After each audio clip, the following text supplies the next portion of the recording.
Looking to enhance the appeal and performance of your gym with state-of-the-art equipment? Look no further than the Gym Administrator. Founded by Sal Corrente, professional wrestling manager, promoter, and author of the great book Bruno Sammartino, the autobiography of wrestling's living legend, available on Amazon.com, the Gym Administrator will spot you on that final rep and assist you every step of the way from purchase through installation, whether it be strength training, cardiovascular training, or performance enhancement. The Gym Administrator works with a wide array of leading vendors and suppliers, carefully selected to meet the diverse needs of your clientele. Service the way you remember it. Contact us at 914-494-1066 or visit our website at thegymadministrator.com, as well as all social media platforms. The Gym Administrator. All your fitness needs under one roof. Scan the barcode at the bottom of the screen to get started today.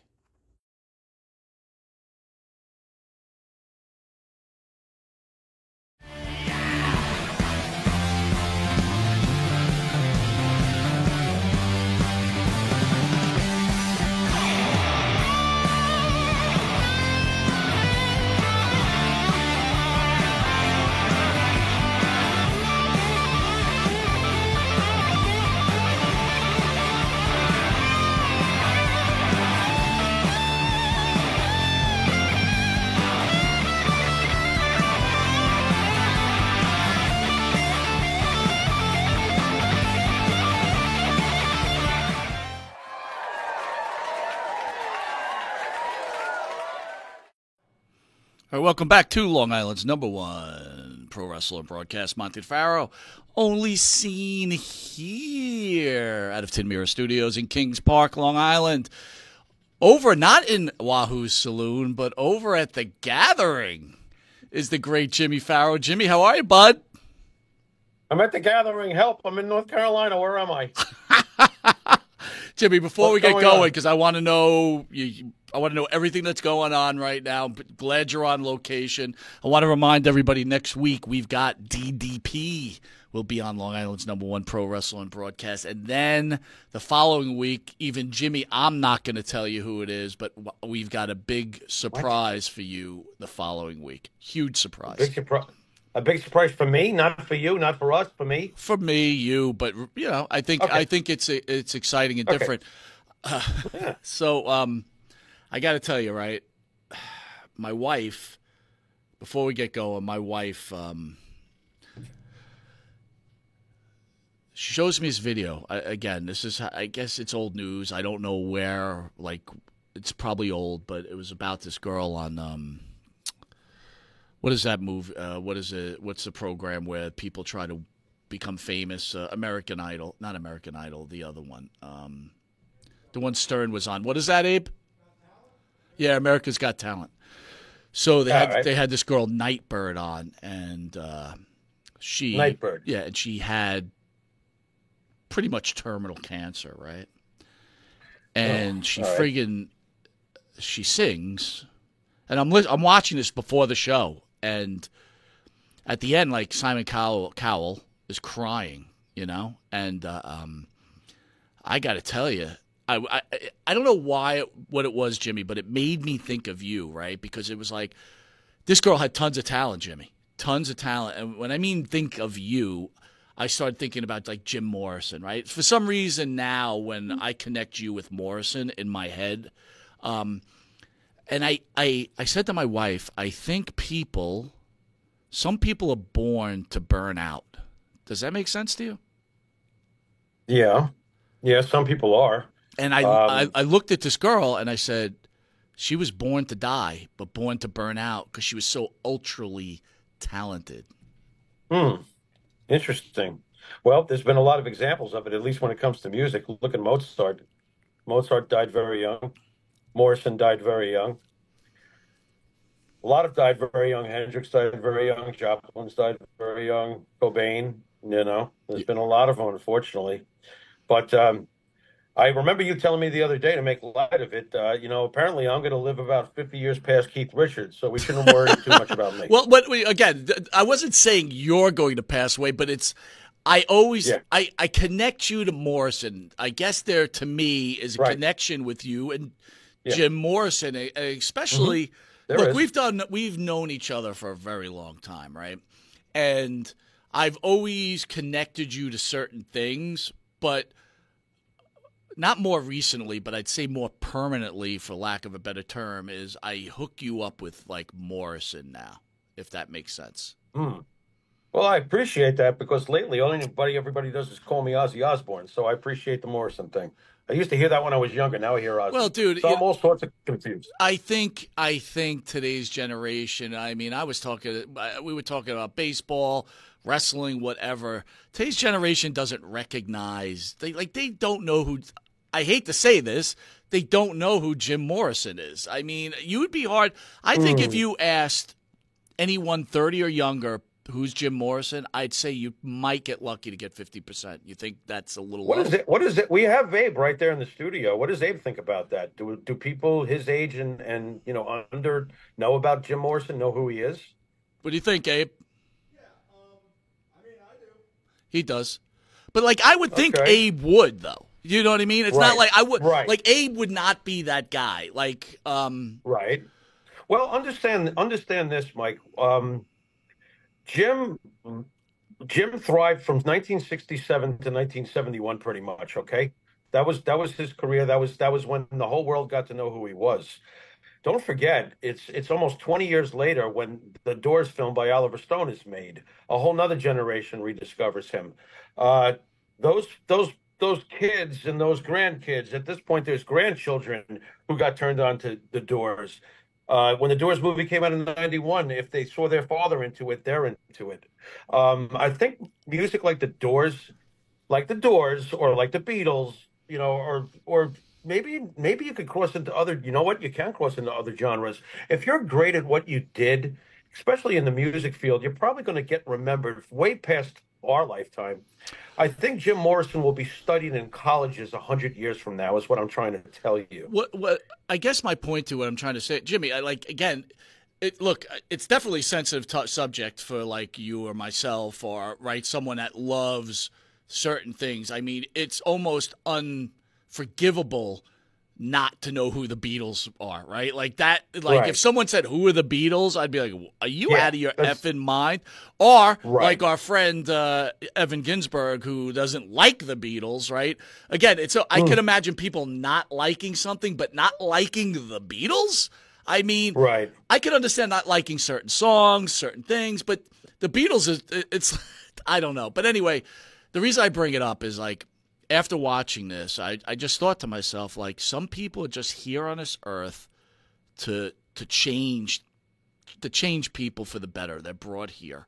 Hmm. And we'll talk about. I want to get into where you are now, but I want to talk about this because we're going to get a little. Dude, we're going 2 hours, right? We're not breaking the show up. We were supposed to have a Okay. guest on, and look, I'm not going to start anything about the guest, but like I set this up 2 weeks ago. She was all in. She was all excited, and then all of a Right. sudden she goes dark on me, and it's like I message you and I call you, and I'm like, hey, I just Yeah. need to know if you're coming on. That's all I Right. need to know. It's a yes or no. And Hmm. it's like, you don't call me back. It's like, we're not some little schmucky show here, all right? And it's like, Right. show some fucking respect. I got to be honest with you, really. You know? Now you return. Now you return serve. You put that number in what we call the circular file. Well, I would never call again, ever. You I mean, understand what I'm again, saying? it's a child of a semi-famous wrestler who really didn't make a difference All in the right. business anyway. So I'll be honest with you. So I don't know how else to say it. There he goes. Well, listen, I'm being honest. You know what I mean? Look, I wanted to Say get a his bridge. name I wanted to and get a he bridge. appeared. I believe in Mike Monty. Very good. I believe in Mike Monty. There you go. How great is Joe Hendry, man? I told How you, great dude. is I Joe told Hendry? you, right? I told you. You did. No, you did. And I don't know if you heard about this. I'm sorry to like ad lib a little, Mike, but I saw something this morning. Very interesting about Joe Hendry. History has actually been kind of made, from what I read this morning. Joe Hendry is not only is it okay for him to be under TNA contract? It's okay for him to do independent shows. It's okay for him to work at NXT. This has all been agreed upon. It's okay for him to take his name wherever he wants. And it's okay for him to train at the NXT Center. Something very important happened today. Now, will this apply to others? Quite possibly. Very interesting. I found this very interesting. So Joe Hendry might have just helped change the business for perhaps wrestlers in the future with where they get to go and what they get to do. And, look, times they are changing. Bob Dylan sang about it years ago and people went, Rah! Well, maybe this is the times changing. This is very interesting to me, Mike. Well, might have to wind up believing in Joe Hendry. You might have to believe in Joe Hendry. Oh, by the way, we haven't had a chance to talk because you have been busy. We're going to get to where Jimmy is right now because I'm very excited for it. Where am I? But we're now no longer fighting with Lee Cole, and Okay. All right. So all right. Lee Cole and I have broke bread, and we've sat down and we've discussed things, and we've cleared the air, and everything is good between. Say his name. He disappeared. Say so long to Joe Lowry. There you go, baby. That's all that's all that had to happen, right? Thank you for doing that. I did it for you. That's all that had to happen. All right. There you go. Jimmy got on a plane this morning from beautiful Florida with his beautiful wife, Miss Karen McDaniel. And I call her Karen McDaniel my beautiful plane ride with my beautiful wife. Again, I call her Karen McDaniel because I would like to call her Karen Farrow, but Farrow said call her Karen McDaniel. I follow the Farrow's rules. It's Karen Farrow McDaniel if you listen to Zach's pronunciation at the I do's. I think that's what I'll do for now on. Karen Farrow McDaniel. Karen Farrow McDaniel. So Jimmy, along with his beautiful wife, are now at the Gathering in the Carolinas, one of the biggest pro wrestling shows where Jimmy will be representing Long Island's #1 pro wrestling broadcast. I do know for a fact that many wrestlers have reached out to me, and they're very excited to see Jimmy because they haven't seen Jimmy in a long time. So I'm assuming next week where we have the great DDP, and at some point me and Jimmy will probably look at some pictures of Jimmy rocking the house. I think it's 4 days of fun, right? You're there today, tomorrow, Saturday, yeah, we better start snapping. I've already blown several picture opportunities. I'm not even thinking about it. All right, so like a quarterback, I'm going to hand the ball off to my star running back. Let's fill in everybody. What's going on at the Gathering, my friend? Well, everybody's just checking in right now at this point, but it's just a sea of names just walking past me left and right. It was kind of funny. On a more personal level, first, I'll get to we got here, we get to the room, and all of a sudden there's somebody there, they're working upstairs, they're drilling. So I'm thinking to myself, oh my God, I got to listen to drills for the whole weekend. So that's already got me off on the wrong foot. But we found out that they're going to be off on the weekend. So I just got to deal with drilling for another 24 hours. Mike, by the way, when you book something and you come and you hear drilling above, are you going to be angry? Because I was pretty angry. I would be pretty pissed off. I would say switch my room. But I can't imagine, dude, that they're going to be drilling through the night. There's no rooms to switch. This place is sold out. There's no rooms to even get here at the Hilton. No, they're not. They stop at 5:30, and tomorrow they'll do it one more day. I'll deal with it, but I'll be on the floor with Karen anyway. I won't be around to hear that crap, and then they'll break. But who have I seen so far? Let me see. I saw Sandman outside when I was having the cigarette. I had several cigarettes with Cowboy Bob Orton, who loves cigarettes. Which, by the way, we were talking beforehand. I am shocked that Cowboy Bob Orton smokes. I was very shocked. Yes. Well, if it makes you feel better, he smokes Marlboro Lights, from what I could tell. Okay. So basically, I'm sitting there with the non-filtered 1945 special, and there he is with the Marlboro Lights. But I saw him, Sandman. I'm trying to figure out. The Nasty Boys. That was interesting. I was at the bar, and the Nasty Boys came by, and Sags remembered us big time. He was like, "What's up, bro?" So that was interesting. Awesomeness. I've had several people yell, "Hey, Farrow," which is nice. That was a little strange. Several people have come up and acknowledged that they listened to the show and stuff. I found that surprising. I'm not as much paying attention to the world out there as you are, so I find it a little surprising. It's very nice to hear. Trying to think of what else. I finally got to meet Barbara Goodish, Bruce Brody's widow. She is awesome. Karen and Barbara and her friends, and they're all at the bar right now, which I stopped to do because I'm loyal to the show. Well, I walked away from a beer, and Karen and Barbara. What the hell? Anyway, I'm trying to imagine it, Jimmy. I'm thinking, here you are at the bar, and it's just got to be filled with wrestlers, right? And let me Yeah, ask you this it question is. though. Like, are the It is. fans all sitting on the outside looking in? Are they trying to like interrupt? Like, what's going on there? I haven't seen too much of that. Not really. I mean, everybody's just coming in right now. It's very casual right now. I'm sure it will feel much more convention-like tomorrow, if you know what I mean. Everybody's just coming in right now. So I haven't seen that much of it. Eric Sims was the first person I did see, though, by the way. And it was really nice to see him. He was very nice to me. It was nice to see Sims. Absolutely. Dude, I'm You going to know? tell you, you're going to have the best time. Like I said, I'm going to guarantee that fans will be going crazy for you there. Yeah. I know Yeah. it to be a fact. Real quick before we get started, Jimmy, it's been a while. We've been doing a lot of interviews and stuff like that. I just want to name out the chat on YouTube. Jason, good to see you as always. Beth, What's up, Jay? how are you, Beth? What's up? What's up? Benny What's up, Beth? Scala, who has been nothing but a godsend to the channel. He's one of the hardest Benny. workers around. He does a show Yeah, with you, the boy, Baseball Bums. Fantastic Joe Yeah. on Sunday. I keep telling people, 8 o'clock.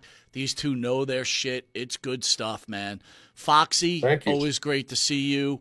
Running Foxy. down the list Foxy. here. The beautiful First Lady of Wrestling, Maria Davis. I got to tell you, Ah, without Maria. being insulting, Maria, or sexist, you are one of the most beautiful women I have ever laid my eyes on. I got to tell you, she's got the face of an angel, man. Unbelievable. Hey, Mike, do me a favor. Check in the chat. I want to ask Maria a question because Maria sometimes will Facebook me and say thank you with a heart, and I don't know if she's sending it just to send it. I've never seen that before. Well, are you commenting on her pictures? Uh, I know that I've talked to her from time to time on Messenger, but when I get those, I get confused. I feel bad. I'm like, maybe I haven't checked in with Maria. What does this thank you with the heart mean? Am I on some sort of auto set? I was trying to figure it out. I would So have it's I would have to Maria- think you might be commenting on her Facebook pictures, and then she Okay. gets it on a message, and it comes over on your messenger. Oh, 'cause I was like trying to figure that out. I was like, is she trying to tell me I should write more often? Because she's probably right. Matt She's probably Sharkey, right. Matt It's Sharkey in the house. Matt is one of the more brilliant people out Sharky, there. what's up? Isban, Shark? always great to see you, my friend. Isban. Jay Will, the boy, the man, the Oh, myth, Jay the Will, legend. Boy, we He's got a some legend, legendary people. There's the great Dan Sebastiano in the house. Again, Dan's a genius. so I by the could way. share this real quick. Jimmy called me, goes, don't ever go You on idiot. Wrestle Test Idiot. again. And I'm Why? like, Jimmy, you don't understand. He's like, no, I don't want to hear it. You suck. And I'm like, no, it's not fair, Jimmy. You didn't give me the opportunity. My shit wasn't working. And here's the other thing. I do have inside information. Sebastiano and President Phil sit there and they hit the button like just before the question's even is answered. that what they Yeah, do? because, Really? not to be insulting to Benny. They know Benny really can't answer anything, right? So they're basically between themselves, whoever gets it. And if they get it wrong, they're okay. Wow. Dude, there was well, someone to on be the, more there was accurate someone in my on case- there was someone on the chat that said, "Get Benny out of there. He doesn't ever answer the question." And that's not Are you fair to Benny. serious? Yeah, but it's not fair to Benny. To be honest with you, That is Phil not and Dan fair. are just hammering the button. Again, Phil but- knows his wrestling and Dan knows his wrestling. But I can tell you, But good. no, I was just going to say, but here's the other problem, though, Mike. And it's also who you're playing the game with. Because to me, I don't think this is a stretch. Name the weight of Sid Vicious when he was 4. Dan Sebastiano, 23 and a half pounds. Correct. I mean, the things that these guys know, I can't. Are you say trying? that. Are you I'm like, trying to say the nerd radar is like peaking Dude, out at 10? I mean, Fonzie would be coming in the room going, "Hey, what do we?" It's just, So it's not a knock. What it is that apparently they've had plenty of absorption I going on over the gotta years. share. Not as much as me, obviously. Jimmy says to me, "Don't ever go on there. You're you supposed to look be like a representing the show. You look like an Right. idiot." And I'm like, Right. "Dude, it's not And- fair. I'm telling Right. you, I can fight these guys. I can." Right. No, don't go on the show. yes. Mitch Seinfeld in the house again. Mitch Seinfeld, boy, that guy. I love Mitch. Right. I love Mitch. But Mitch is great. But I gotta tell you, but we'll get into it during the show. I hope Mitch hangs on. Mitch wears Jew glasses. What? Jew glasses. What does that mean? That means Wait, any Jewish person out there, Mitch what? Mitch supports, except for Sims, by the way.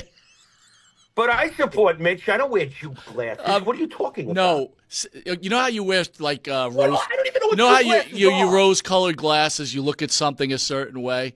Yeah. Mitch is a very religious. Oh, wait a second. Are you saying that he wears Jew-colored glasses? Yes, thank you. That's the better What are you terminology. getting at? So Let me tell you something. I saw one of his recent posts, and I agree with it 5,000%. no. Mr. Monty. When you're So, talking what are you getting at? politics and Jewish religion, that's different. I'm talking about Okay. the nonsense of wrestling. You know what I'm saying? Oh, It's okay. you know what I mean. Mitch loves What, the like Jewish. Barry Horowitz? should have been the Yes, world yes. champion? He likes the Jewish wrestlers. Oy. He likes the Oy, Jewish come on wrestlers. now. The Jewish Holy wrestlers can go. Kabbalah, They Batman. can't go wrong. The Jewish wrestlers Okay. can't go wrong. All right. Well, I gotta tell you, he's I gotta tell you, Mitch has partial become to his one. people. He's become one of It's my okay. he's become one of my closer friends. He's an Mitch is intelligent a nice guy. You know he what? is. You know he what's is. funny, Mike? You'll laugh at this, but remember a couple of years back, I doubt you remember, but there was some awesome pizza restaurant somewhere out in Nassau or something like that. And Mitch came with us. And then there was another time we hung out, and Mitch, you had a split, and Mitch asked me if I wanted to go eat with him, and I really had to go somewhere. And I, to this day, still feel bad about that because I didn't really get to know Mitch the way you have. Mitch seems really cool. He's That's all I'm saying. first of all, on a business You know? end, I got the utmost Yeah. respect for the guy. And Oh, he's a you know, genius. me and him, Yeah. politic wise, are on the same side, and even on the religious side, we're on the same side. Yeah. But there's sometimes Yeah. we'll disagree with each other. But the one thing I like about it is we listen to each other and we don't argue about it. Right? It's like we just rap Right. about it. I enjoy my conversations with Mitch because he's intelligent, he knows his things. But I got again, but he's, I got to be honest with you. I respect the fact that he stands by his religion as strongly as he does. I love that. Well, you know how I feel he about ha- religion he and how has you to. feel about religion, right? He has to. It's open season. I mean, I don't want to get too far into it, but yeah, it's open season. Thank God somebody like Mitch is saying things that make sense. You know, because nowadays we're not living in a world that's making much sense. No, that's So true. I'll take whatever This is sense true. I can get. This is true. You know, so well done, Mitch Seinfeld. Well done. You know? Yeah, absolutely. Oy, all right, double brother. Double oy. Where So am I? here I'm we in a go. hotel room, Mike. You got to help me. We're moving on. We're moving on. We're going to talk about ahead. SummerSlam. We're going to do our predictions. We did them on ESPN this week. And by the way, I do Yes. love that spot with Coach, man. I enjoy us on that show together. I got to Dude, tell they you, love us over there. They love us over there. We're doing nothing but a good thing. They very much enjoy having us on ESPN over there. It's very good. I really look forward All to good. it, dude. It's great. Coach is great. He's great. I love Coach. Very and I love talented. Hayes, by the way. Hayes is really enjoying us too. Hayes rocks, dude. Hayes rocks. You know, it's funny. Hayes is real. That's really Hayes' show. He does it every afternoon from 4 to 6 on 104.3 down in Panama City Beach. He's been doing it for a long time now. Wow. But he really, I've loved watching his enthusiasm for wrestling get stronger every time we're on. He loves it. He loves having us, man. I got to tell you, Doing good. I love the dynamic, and it's a fun show. We laugh. It's a good Yeah. time. All right, so we Yep. got wrestling to do, but I really want to hit some news items with you because it's pretty important, okay? All right, news items. Olympic organizers apologize after the Last Supper comparison spark issues. What do we know about the controversy? A widely criticized performance is sparking backlash from religious leaders and celebrities alike. Paris Olympic organizers issued an apology on Sunday after a scene depicting the Greek god, and I'm probably destroying his name as I always do, Dionysus, drew criticism for allegedly mocking Leonardo da Vinci's painting of the Last Supper, which depicts Jesus Christ and his 12 apostles during their final meal. At the ceremony on Friday night, a nearly nude man painted in blue representing this Greek god that I mispronounced has seen positioning himself on a long dinner table surrounded by food and drag queens. The depiction, according to some of the religious organizations, was a mockery of the Christian faith. Public figures included U.S. Speaker of the House, U.S. Mike Johnson, called it a war on our faith and our traditional values. According to the report, several performers have since been subject to online hate, with one having filed a legal complaint against her cyber attackers.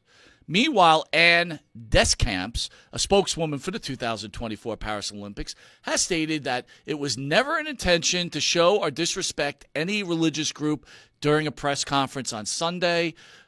Just to go over what happened again before you weigh in, during the ceremony, French DJ producer Barbara Butch stood at the center of a long table reminiscent of Da Vinci's painting. She was surrounded by drag queens.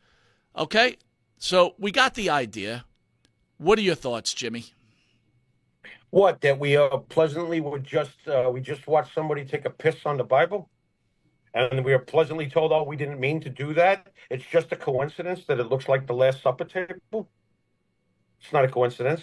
You see, unfortunately, Judaism, Christianity, and belief in the Bible, and the belief in the preacher from Nazareth, and belief in Moses, and belief in all these things that come with these two faiths is completely under attack. Wake up, folks, because if you don't think it is, then you're obviously ignorant. Because that's exactly what that was, no matter what your faith is. It's also a smearing of Dionysus himself, the Greek god, which, by the way, getting back to Jim Morrison patterned his life after Dionysus, by the way. He was the god of celebration, the god of party. But I don't recall ever hearing that Dionysus was hanging out with the drag queens. Okay, so once again, you've taken ancient faiths and current, very important world religions, and you have used their template to urinate all over those messages. And then you pleasantly say that there was no coincidence. Well, you know what? You're full of shit. It absolutely was not a coincidence. It was on purpose. And you pleasantly told anyone who doesn't think like you, fuck you, and I've got the forum to push my shit down your throat. So I now return you to your regularly scheduled program, because as far as the Olympics goes, I'm done. Okay, I'm done. I don't, that's a shame. I want our athletes to do well. I want our athletes to win, and I hope they do. But as far as me watching, no thanks. Jimmy, that might have been one of your finest comments I've ever heard you on any kind of news item. I applaud you. I don't think anyone could have said that any better. Unbelievable. Appreciate it. What a shame that religion can be shit on a regular basis. Mm-hmm. Meanwhile, everything else is taboo. Right. No, it's a very sad commentary. Listen, I have been watching these warning flares go forever. Again, I will bring it up that Obama allowed the president of Iran to limousine into the middle of New York to go to the United Nations, gave him a steak dinner, and let him go up there and say the Holocaust never happened. This has been happening for a long time, Mike. It's been happening for a long time. But now that they've got here's the thing, though. You can get away with a written or a written apology. Oh, sorry, didn't mean to do that. That's not what it meant for. But if you had have done something different, and I don't have to name those type of things, people would have been crucified. End of the world. End of the world. Oh, crucified. I see what you did there. Yeah, I did. Thank you. Mike. Pretty smart. Thank you very much. Very, very nice. Yeah, but it's the truth now. It's do as I say or be eliminated. And that is supposedly coming from the movement of freedom of speech, freedom and love for all. Do as I say or be devoured. Wow. Well, that ain't going to work for me. I've been running my own race for way too long. So, to the spoon-fed idiots out there that subscribe to this sort of hate poison, well, you're really only growing the problem that you think you're trying to cure, which is really delusion. Isn't that the definition of insanity? Basically doing the same crap over and over again, expecting a different result. Yeah. What are you doing? What are you doing? I see right through it. It was a coincidence? No, it wasn't a coincidence. You did it on purpose, and you had the forum to do it, so you did it. Unbelievable. Just say it at least. I'd have more respect for it being an honest prick than I would this garbage. Well, again, you know what? If you want to push your agenda, that's fine, right? Like that agenda, right? Yeah. But don't shit on other people's beliefs. You said that in your I'm repeating just what you just said in that drawn out speech of yours, right? Yeah. It's literally a joke, and eventually there'll be fire for this, right? Eventually people will have enough, and then people won't understand why there'll be anarchy in this world, right? Right. Well, we're working on it. We're trying real hard to make that happen, obviously. Let's stick on the Olympics. Hate to stick on the negative, right? Because the U.S. won the gymnastics Olympic gold, and congratulations, fantastic. But Italian, we're going to show the video too, Jimmy. I know you can't see it, so I'll tell you when it goes off. But after I'm done, I did see it though. But go ahead. Italian boxer breaks silence after abandoning Olympic bout after fighter in a gender controversy as an Italian female boxer who abandoned her Paris Olympics bout. Hold on, I've got to get to my arrow as I lost it. Against Algerian fighter caught in the middle of a gender eligibility controversy revealed why she walked away from her match. Angela Carini stepped into the ring on Thursday to fight Iman Khalif in a 66-kilogram fight. However, 40 seconds into the bout, Carini went to the corner to call off the match. Khalif celebrated as Carini left in tears. Do we have that video, Abe? Let's run it. I didn't give up, but a punch hurt too much, so I said enough. I'm leaving with my head high. Khalif will move on to the next round of the women's division. However, the win comes amid controversy. So, Jimmy, before I get to you, I was shocked. I thought that there was a ruling about this stuff, and clearly I don't know what I'm talking about. So here we are. A female woman trains her ass off. She finally reaches her dream to go for Olympic gold, to support her country. And she's got to fight a man. And that's what that is. That's a man. I'm not going to mince words about this. I don't know how you want to sell it to me. You ain't selling that shit to me. Jimmy? I agree completely. That dude's a dude. It's bottom line. She trained for how many years, too, probably, to get to that spot. And she gets to fight a dude. Too bad. You know what? I want this all fixed, okay? From now on, if you're a person of transgender, you have your own damn division. Let them all kill each other. Okay, I don't care what's swinging between the legs. Whatever you were first, it doesn't matter to me. It's the transgender division. Go kill each other. Am I going to watch it? No. But will it stop us from having to talk about a dude beating up a poor chick who like trained for years? Yeah, maybe it will. Go fight each other in your own division. Okay, you want exclusivity? You got it. There it is. It's all yours. Enjoy. This is bullshit, dude. Absolute bullshit. You know what? Let her fight you. Let's see how long that takes. I'm using her loosely. I'll tell you what, man. I agree with you, but some of me doesn't agree, right? Because when does it stop? When does it stop? Like, okay. It doesn't stop. It doesn't stop, Mike. It's just going to get stupider and dumber and more ridiculous. And I really think that if you want to be acknowledged, here, fight each other. Here's your own division. Fight each other. Form your own basketball leagues. Do whatever the hell you want and have it be supported by this strong backing you say you have. Go for it. Just leave me out of it. Wait a minute, but okay, let's discuss a couple of things here, right? Transgender pro wrestling, buddy. You don't have to get married, but if you stay long enough in a relationship, you can be recognized as a couple, and then there could be fights over property and everything else. So we've destroyed the sanctity of marriage, right? So it's like either you get married. Now you don't have to get married, right? You just have to live with each other long enough, right? Problem one, right? Now problem two is, you know what? I identify as this, I identify as that, blah, blah, blah, blah, blah. I get it. Look, I'm not in that world. I'm not going to say it's not real. But unfortunately, when it comes to athletic competition, you do have genetic things in you, right? That make you a male is stronger, a female is smarter. There's just things that happen, right? And it's like you're going to it's when okay. Will there be a point ever that you'll be able to marry your dog?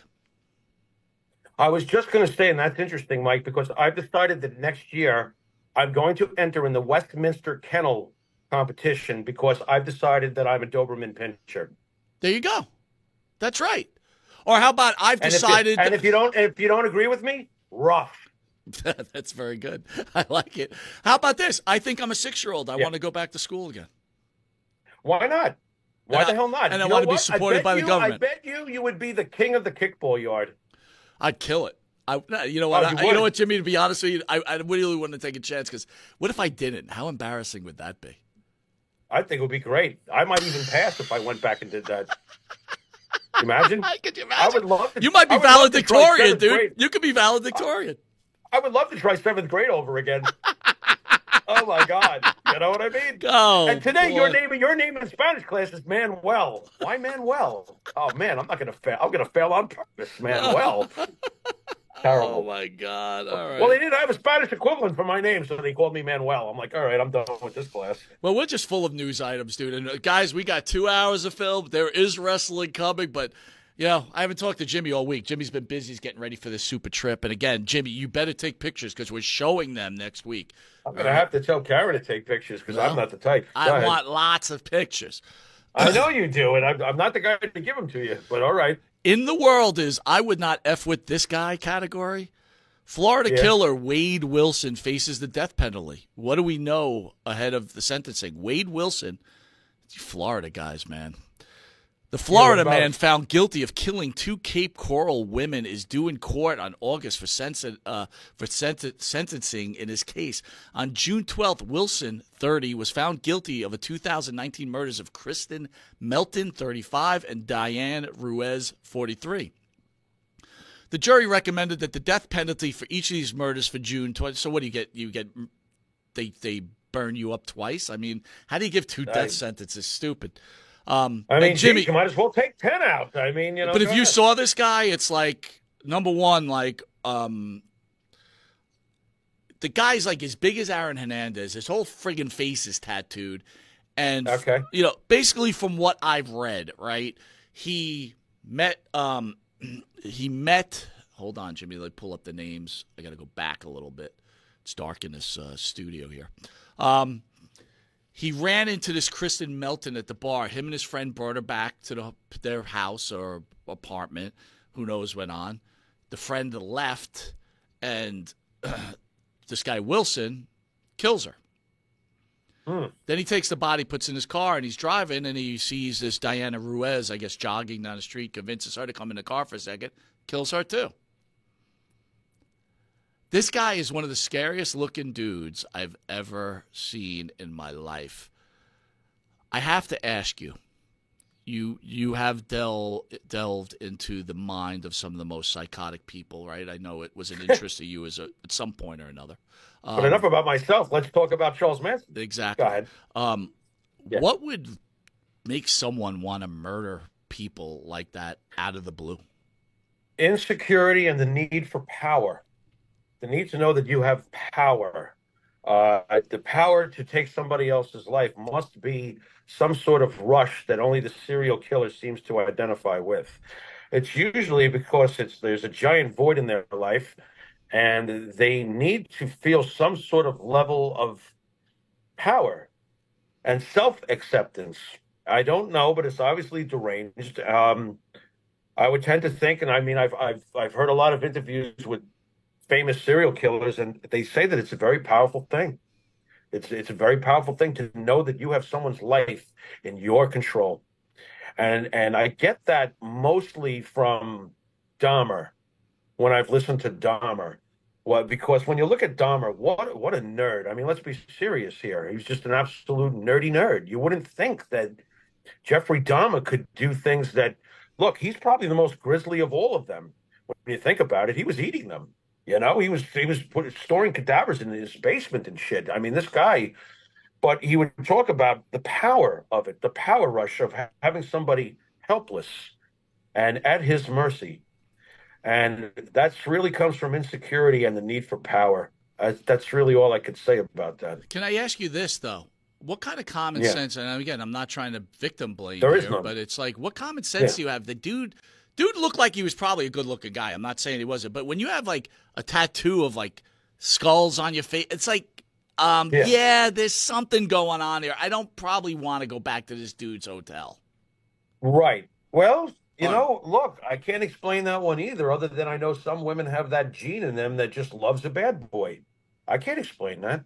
I mean, I've seen it 1,000 times playing with bands over the years, as far as like, some of the crowd we would attract, a lot of them were, and I love bikers. A lot of them were bikers, and some of them were real mean looking bikers. You could tell that you don't want to mess with them, but the girls loved them. Some girls. You know what I'm saying? It's just a crapshoot the way that works. For some reason, some women are very attracted to bad boys. So tell me if I'm out You of know? line here. I'll bring it into wrestling a little bit, right? We've had All the right. wonderful Baby Doll on the show, right? Good, nice, Yeah. beautiful lady, great mother, Yeah. right? She gets Hmm. involved with Sam Houston. Sam Houston clearly was a dope head. Yeah. Okay. What did she think was going to happen with Sam Houston? Did she think she was going to turn him? Like, I understand what you said. You're attracted to the bad boy. But what, Yeah. and you have to know there's an end game here, right? Right. Right. Well, I don't know. I don't know what kind of dynamic they were sharing when they first met. She might have seen little bits and signs of how messed up he could be, but maybe she didn't see it all, and maybe she thought that whatever is wrong with him, I'll fix him. She wouldn't be the first woman to fall in love with a man and want to help him. I'm not. You know what I'm It's saying? not a man or a woman. My whole point to you, Jimmy, Yeah. is we all are born with common sense, right? There's a Are nature. we? Yes, I'm there not is sure a about that. no. There's I'm a not sure about that. there's a fight and fear thing that's instituted within our body, within our genes, that we know Right? bad things. You know, look, dude, look. You should tell the story just as right. So here on Long Island, there was something called "Say You Love Satan," right? Remember the book "Say You Love Satan." Correct. You don't mind me sharing the story, do you? That all depends, but go ahead. So Jimmy, Being honest. no, I understand. I won't go too deep into it, but Jimmy and I knew the guy who ended up murdering this kid over drugs or whatever You're else. talking. All right. Well, we can give some the details. You're talking about someone anybody could look up on Wikipedia. He was known as the Acid King, and his name was Ricky Casso. There was a book written called "Say You Love Satan" about him. There's been several movies about him. Mike, I'll leave it to you to take over from there. All right, so I was friends with somebody, and I was actually dating his sister, right? Who is a very good friend of mine to this day.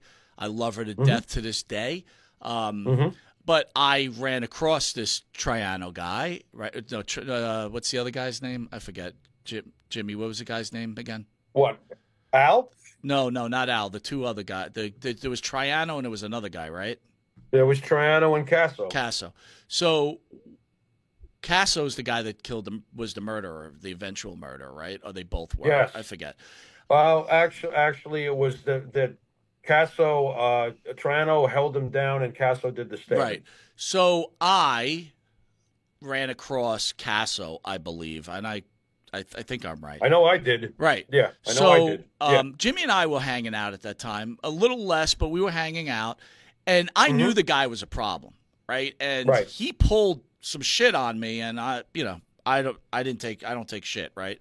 So I got out of that Mhm. situation. I knew something was wrong right then and there. So that's Right. why I'm talking about fear and flight. Then Jimmy, Right. you actually had a situation with the same guy because Jimmy was hanging out too, and we'd just hang out, have a good time. And you knew Mhm. there was something wrong there. I mean, share your end. I'm not going to share your Yeah. end. Well, what had happened is that those were the days of the summer of '84 where you were dating that girl that you spoke of. She's very, very cool. I remember her pretty fondly. She was cool. And you had split to go see her. But I had walked down. In those days, we walked. Remember? Yeah, We had yeah. walked all the way down to Northport, which was not around the corner, even though we were the next town over. It wasn't around the corner. So you had gone to see the girl, and I was kind of experiencing my first beers that night. Like we had just started to discover mom and dad's liquor cabinet. We'll get to the food fight some other time because that's where the real problems start with getting in trouble with the parents. All right, Nice right. job, Mike. There you go. But so I'm having a beer, and this guy comes up, and we were near the docks, where he was known to be anyway. He was known as the Acid King because he sold acid during those days. Don't forget, it's the '80s, and it's the metalheads, and Ricky was a metalhead. He always wore Ricky Casso. He always wore the AC/DC shirts and stuff. So he came over, and he was fine with me. He was cool. Hung out, said a few things. Was talking to Al, and I could feel it. I could feel it coming off him. I was like, even though he wasn't intimidating me or trying to be nasty with me, he wasn't. But I was looking at him. And you could feel I guess the word's evil. Mm. I can't say it So, any by other the way. way, Like now you're supporting my statement earlier on. Then you you can have feel the evil because but I'm not supporting your statement. You said that we're all born with common sense. Not that guy. Okay, that's what I mean by this. Not that guy, because there was no common sense. Don't forget that after he killed his victim, he brought people back there for weeks to show them. right. Sure. Okay, there is no common sense going on here, I think dude. I might have This, mistook, Jimmy. Hold on, give me one chance. I didn't mean common yeah, sense. I think in we're naturally we're animals, right? right, We have the fight or flight in us. mm-hmm, And right, again, there's people who cut that fight or flight off, and some are right, just pure evil, like you said, and right, that certainly is pure right. evil. But when you run across that pure evil, if you're not on that level of evil, Yeah, you feel it, and it's like that's what yeah, I'm talking about. Those ladies, like, how couldn't you have felt that right. evil? You know? I don't know. I don't know. I mean, in Ricky's case, it was very, very obvious. I mean, but I can kind of, I'm a little bit empathic, for lack of a better, I can feel other people. I can feel their energy. So basically, I was like, oh my God, who's this Count Dracula? Mm, You know, I was, mm, it really felt like that. I was like, wow. And then, of course, the whole thing went down. The kid burned him for drug money. You know what the killing was all over. right. He had burned Ricky Casso for drug money. This poor kid, Gary Lowers, who was really, honestly, from what I had heard, a complete asshole. But that doesn't matter here or nor there. Hmm. You know, he burned Ricky for a lot of money for angel dust, and they took him out into the woods. And Ricky proceeded to cut his eyeballs out and made him try to make him say you love Satan, which is where they get the name of the book from. And he kept yelling out, I love my mother. Mm. And the more he yelled my mother, the more incensed Ricky became. And the more Ricky would stab him. And then eventually, of course, he stabbed him to the point that Gary couldn't speak anymore because Gary was dead. And he cut out his eyes. He did all sorts of things. But to get back to your, main point, evil can be felt. Absolutely. Those girls should have, I would think, you know, unless he's the best actor ever. I mean, you got to remember, Ricky wasn't acting. Ricky wasn't trying to fool All anybody. right, so Ricky wasn't trying to lure. Ricky was only the only time Ricky did try to lure. We didn't see it when he tried to get Gary into the woods. So let's it must dumb, have been let, like, let me hey, let me bro, dumb it down. what's Let me up, dumb it bro? down to the audience for the audience then. Yeah, And I'm yeah, sorry, I'm going to say it. If you got yeah. tattoos on your face, you're fucked up. Okay, that's Hey, you all. leave Mike Tyson alone. Leave Listen, Tyson alone. you're fucked up, and you know what? Yeah, I think, I'm all sorry. right. I don't give a shit. Jelly Roll, the dude's fucked up. Like, I cannot Jelly. believe, I got to be honest with you, I can't believe the WWE even has a relationship with that guy. I really don't. Again, he could be a musical genius.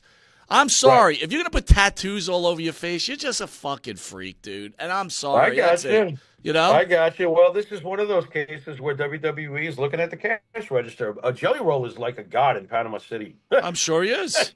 I'm sure he I'm is. like, oh my God, is that all I hear is Jelly Roll half the time? I can't say that I've gravitated towards running out and getting his record the way I just heard Greta Van Fleet. I'm like, okay, I like them. Right. But Jelly Roll, no. Greta Van Fleet, holy crap, where did they come from? Led Zeppelin has returned. Moral To a point. moral of the story is if it smells like shit and looks like shit, it's shit. Stop Most trying likely to it's shine the turd into a gold brick. It's not There gonna you go. fucking work, right? That's all. Yep. That's all I got. That's Dude, all. I gotta tell you, good conversation. But let's get a little bit into wrestling. We'll start with the All right. biggest news in pro wrestling. Shane McMahon issues a statement at his meeting with Tony Khan. This is going to be a very interesting conversation with the Pharaoh. A picture of AEW owner, president, and head of creative Tony Khan meeting with Shane McMahon on Monday had the wrestling world abuzz. It came along at a report of the two discussed the possibilities of moving forward after rumors and quotes earlier this month indicated that both sides might be interested in bringing Vince McMahon's son to the closest thing the WWE has to as a competitor. McMahon has now commented, providing a statement to Bully Ray on Busted Open, which happened last night. He does a AEW After Dark show. I will say, as much as I don't like him as a human being, he has tons of talent. I know you love him. I don't like him as a human being. Tons of talent. Tony and I were connected through a mutual friend. We had a great meeting. And by the way, if I fucking ever ran into Bully Ray, he wouldn't scare me. I would fucking fight Bully Ray. Probably not now, dude. I'm old. All right. Yeah, I get it. No, I wouldn't fight Bully Ray. Forget it. We talked about many things, but most about the shared love for the business and rewards and challenges of working with the family. I congratulated him for 5-year anniversary of AEW and look forward to as his business evolves in the future. Beyond that, Bully Ray added, hold on, blah, blah, blah, blah, blah. Beyond that, I'm telling you, my computer's giving me a big problem today. Added the suspense to saying that McMahon doesn't share his moves before he makes them. But before you respond, Jimmy, I want to play a video that you and I had interviewed WWE superstar, former WWE superstar, and now internet sensation, Maven. And this is what Maven had to say on that day that Jimmy Farrow and I made Maven's career, and I will stick to that. Go ahead.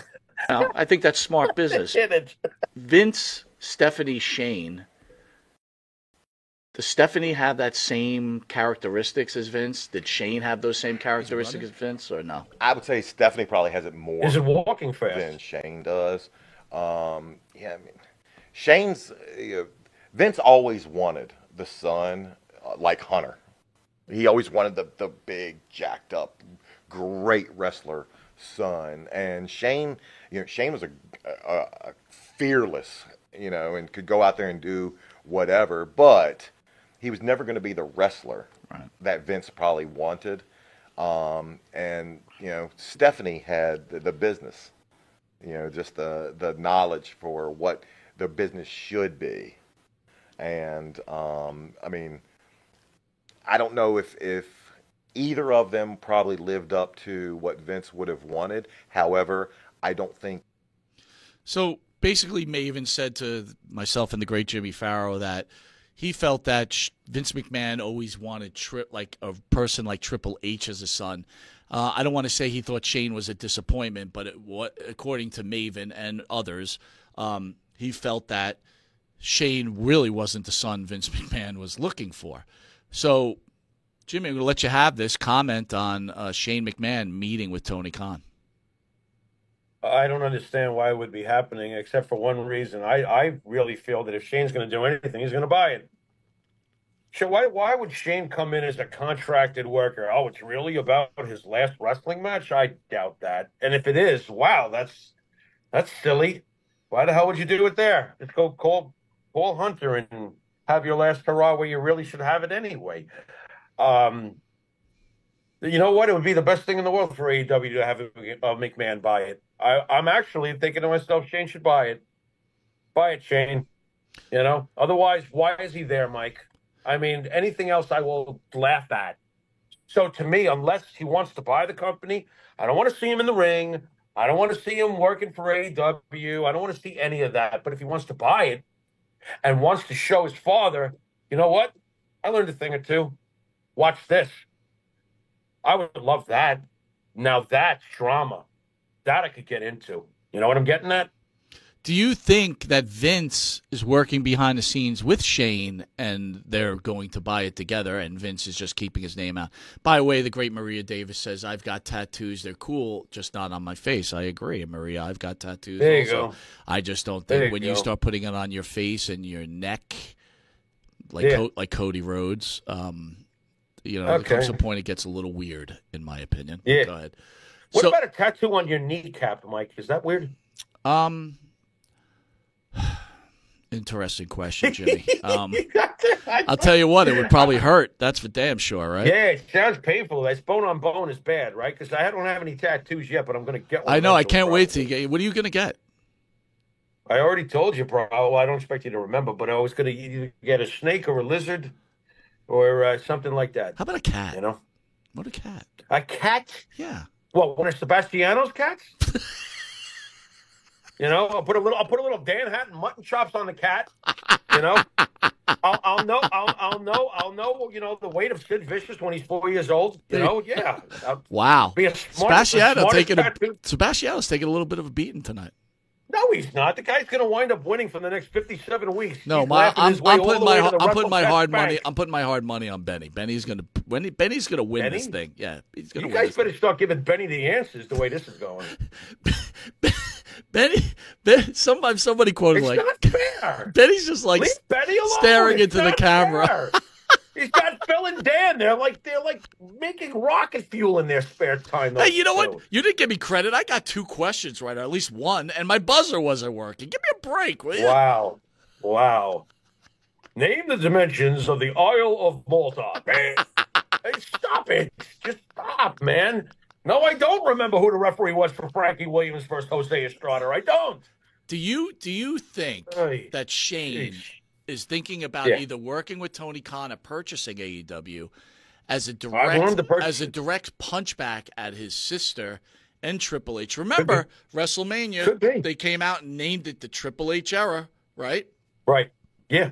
No, it could be. Like I said, I would. What, you wouldn't enjoy that? Like if Shane bought AEW and went to war with Triple H. That sounds pretty good. All right, let's go under I the would like premise. that. Let's go under the premise he's not buying it. He's going to be Hate it. a Any other way, I hate it. Jimmy, I can't imagine a millionaire works for a billionaire. I totally understand that. But I can't. let's yeah. play. He's going to go, you know what? I'm going to help you run this thing. Mhm. Would Shane have enough influence on Tony Mm-hmm. Khan to change his ways? Or, listen, let's be honest here. And this is not an AEW bash. Tony Khan, this is an epic fail, okay? He had every great move that he's attempted to do has come to some sort of Right. failure, right? From Right, bringing Edge in to Edge, some not his own fault. Edge breaking his leg to the fucking CM Right. Punk issues, right? Right. Can Shane, if he gets it, say he just comes to AEW, say the premise is he's going to work for him, can the great Shane McMahon turn this around and actually compete with Triple H? Who knows? I mean, he is a McMahon. I wouldn't bet against him causing a serious headache if he did. However, I will say this: the other part of me, because I've become so pessimistic. Here's another scenario that no one's talking about. Punk's about to beat McIntyre. Oh my God, it's Shane McMahon. Shane McMahon just cost CM Punk the match. You know why? Because Shane McMahon's the best in the world. That's why. What a swerve that would be after everybody just spending the last 48 hours talking about Shane going to AEW. How do we not know that Shane did this on purpose as the ultimate swerve to be the big return at SummerSlam, the best in the world, huh, Punk? I'm going to counterpoint you on that one. It's silly. No, but no, it would it's- also be holy shit. I'm not saying it's silly, and let's go by your premise, okay? It's not a silly premise, but then Shane just shot himself in the foot because he actually everything's going WWE's way. He actually turned attention away from the WWE on Wednesday. So would that have been a smart move, business wise? If you counteracted with listen, the shock factor of everybody's talking about him going to AEW. If he does a run-in at SummerSlam this Saturday, do you realize what that will do to the internet? All eyes will be focused on WWE. The holy shit factor will be through the roof if Shane pulls that. I wouldn't be surprised if Paul and Shane talked about it. Hey, why don't you go talk to that stupid Mark Tony Khan? You know what I mean? Well, you never know, man. you You just all right, never know. Let's pull it this way then. I'll ask you this. Yeah. AEW's not making money. We understand this, right? Right. Again, we don't Right. see Why the would books. Shane want to help them anyway? Well, here's Yeah. the thing. Would it make sense for Tony Khan to sell it to a McMahon? Yeah. Be able to go to his Get the money. dad and say, hey, look, I had a successful business venture, this wrestling Mm-hmm. thing, right? Right. AEW doesn't have a TV contract, right? There still has not been an agreement to bring them on. Dude, I think the days of Vince, it's time to let go of that. I think if Shane does anything, he'll do it on his own. And if he buys it, he'll buy it on his own. It won't be like, I talk You to don't Dad. you don't think I that don't- Vince still No. has a huge ego at this point and he's angry? I think he has a huge ego, but he's been removed from his own creation. Do I think that Vince will convince Shane somehow to buy AEW and let him be the grand wizard behind the scenes, the Wizard of Oz? No, I don't. I think that Shane McMahon does one of two things here. Either he really does go there and helps that company. Why he would help Tony Khan is beyond me. Whatever his bad blood is with his family, it would have to run very, very, very, very, very, very, very, very deep to destroy his family's business. What the hell what's going on there? Well, first of all, so. it's no longer his family's business, right? And number Right. two, look, Right. he is the odd man out. Triple H is getting all the credit. His Stephanie McMahon's getting all. Listen, when you talk to people about it, I'm going to ask you, right? Who's a smarter business person, Shane McMahon or Stephanie McMahon, in your opinion? Shane McMahon or Stephanie McMahon? Yeah. Well, according to everything, according to history so far, has said that Stephanie was given the opportunity and Shane wasn't. You're kind of skirting the question. No, I am not. I'm answering it point blank. The father chose Stephanie over Shane. That's Vince's decision. As to what played into that, I don't have privy to that. Do I think Shane McMahon could run a company? Yes, I do. Not saying he can't, but my point is he's the odd man out. So you explained he's the odd man out. He was the odd man out. But we're all human. Is that enough to want to try to take down WrestleMania, the history of his? Listen, I don't think he could take it down, but he could turn it or AEW around and it becomes a substantial competitor. And he go, hey, look, Dad, look what I've done, Dad. Right? Look what I've done. And Tony Khan, on the other hand, goes, look what I've done, Dad. I took your money and I made it into something. Right? Right. Well, you know what? Years ago, Vince had Shane play the angle. I just bought WCW. I think this time around, Shane would like to realize the angle and say, I actually did just buy AEW. I don't know why he would want to do anything less than just own the company or go the hell back home to finish whatever he wants to finish in WWE. Because I don't understand why he would help that company any other way unless he was the one running it. He is the McMahon at the end of the day. You really think he's going to come in and play? I'm going to come in and play team ball. But he's a McMahon, and he's got feelings. And you know what? Yeah. His kids are grown now. He's got $1 billion, right? So even if he fails, he's not going to fail, right? But what does he think he's being remembered as? Does he? I don't understand. Is he struggling with his legacy? It's like, dude, you're Shane McMahon. Listen, you were one of the major characters. Answer that question yourself. What is Shane McMahon at this point in time remembered as? He was remembered as an excellent personality / wrestler and the son of Vince McMahon. There you go. And now you just answered the question. What I'm answering is that the only thing that I would want to do at this point if I was Shane McMahon is just buy my own company and show my father that I could do what he did. That's right. But I have to own it. Not share it with Tony or help Tony. That ain't going to cut it. I agree with you on that. Cut it with his father. That I agree with you. If there's going to be something, he's buying it. He's taking it. He should. Yes. I think he should. I would love to see that. And if he fails, aha. If he doesn't, whoa, what happened here? Now we've got a real Raw Nitro thing again. I can live with that. I agree. That wouldn't be bad. You know what I mean? If you didn't know it, you were watching Long Island's #1 pro wrestling broadcast, Monty Nefaro. Catch Monty Nefaro on the Monty Nefaro YouTube page. Catch us on the Monty Nefaro Facebook Live page. Hear us on iHeartRadio, Spotify, Anchor. Catch us on the Monty Nefaro Twitch TV page and channel 115 every Tuesday at 9:30 p.m. and Wednesday at 7:30 p.m. and channel 20 at 11 a.m. in New York. We're over 150,000 people are watching us weekly. Cable version's doing well, Jimmy. We'll be right back after this commercial break. We're going to go into another person that you have a high respect for, the great Paul Heyman. I want to run some things by you, and I want to see, is Monty wrong yet again, or is he right? We'll be right back. Uh-oh.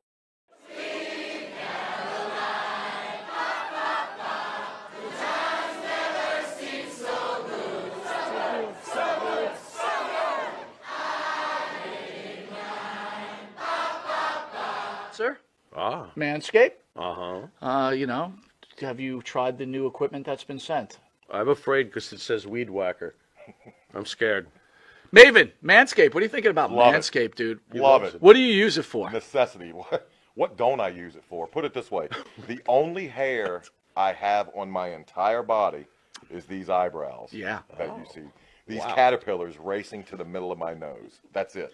That is it. That's all I have. And that's all I want. That's the Manscaped.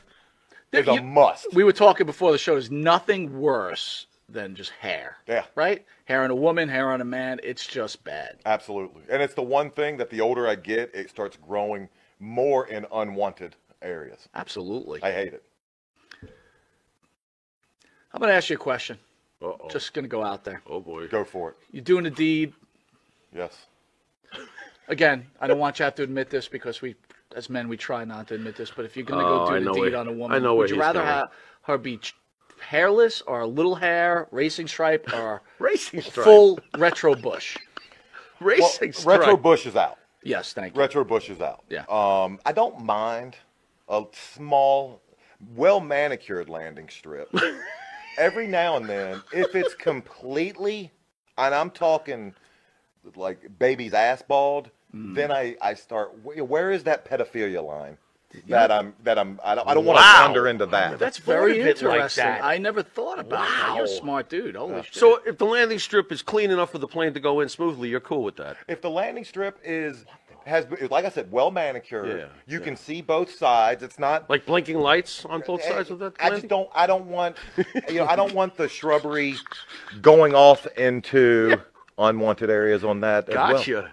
Yeah, Oh, look but- what you found. Ooh. I got to be all honest though. Hey, the older I get though, I don't think I can be as I found it! I found have it! you ever gone down there and she slowly brings down the underwear? Then What is retro? Just, Absolutely. You're like, whoa. Wow, Yeah, like, I'm like 46, it of pops course. out? Do you like walk out or what do you do? No, I muster through.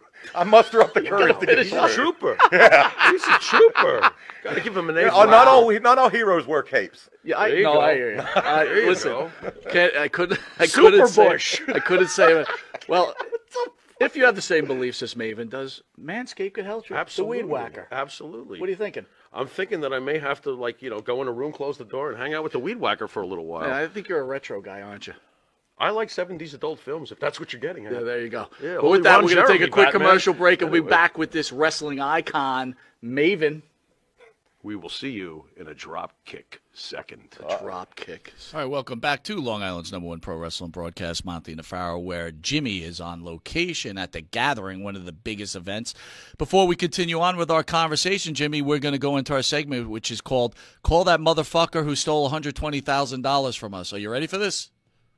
Oh God, we'll probably get another busy signal or a dead dial tone Well, here we go. or a false promise. Here we go. I'll give you a hamburger next Tuesday for one today. And the phone's ringing. And the phone's ringing. This, I can't hear it. Can you hear it now? Can you hear the No. ring? You can't? That's all right. You'll translate.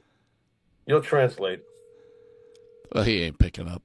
Trust me. Of course, he's not picking up. But this will be a weekly segment. That's why. Oh, that's great. Call it. What? Talk to the hands. Oops. Oh, you can't even leave a message. You can't even leave a message, Jimmy. Wow. Holy He's- cow. He's through with you, man. You're a pain in his ass. You What the ain't hell? kidding. How dare Jason, you? How you dare you asked if ask me the right AEW has a chance on HBO Max. I think that's out of the window. They were actually putting on that behind the scenes show, which I kind of like. They put that on HBO Max, and all of a sudden they stopped with that show too. I guess things aren't working in the Khan household. I guess not. Or it's all being spent on blow. All right, man. So, I love WWE documentaries. This week was about your man, Paul Heyman. And I thought about you.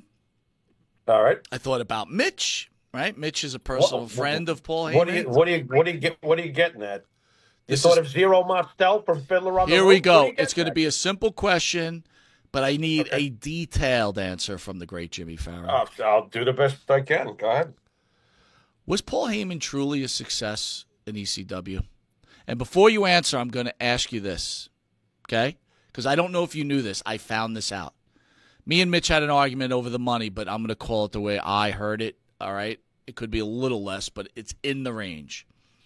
Paul Heyman was given $5 million from his family to run ECW. Okay. So when I used to think where, about... where does Mike, if I can ask, where does that come from? I've never heard this before. What is Bully that? Ray said it straight out on Busted Open Okay. Radio.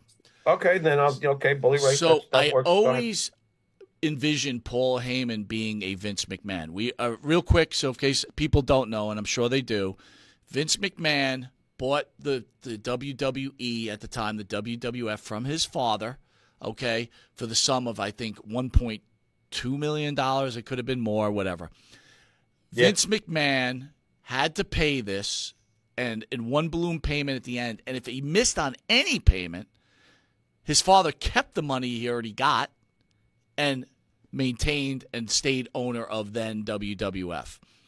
Vince McMahon truly is a mogul, right? This guy was a promoter who failed at the Evel Knievel promotion.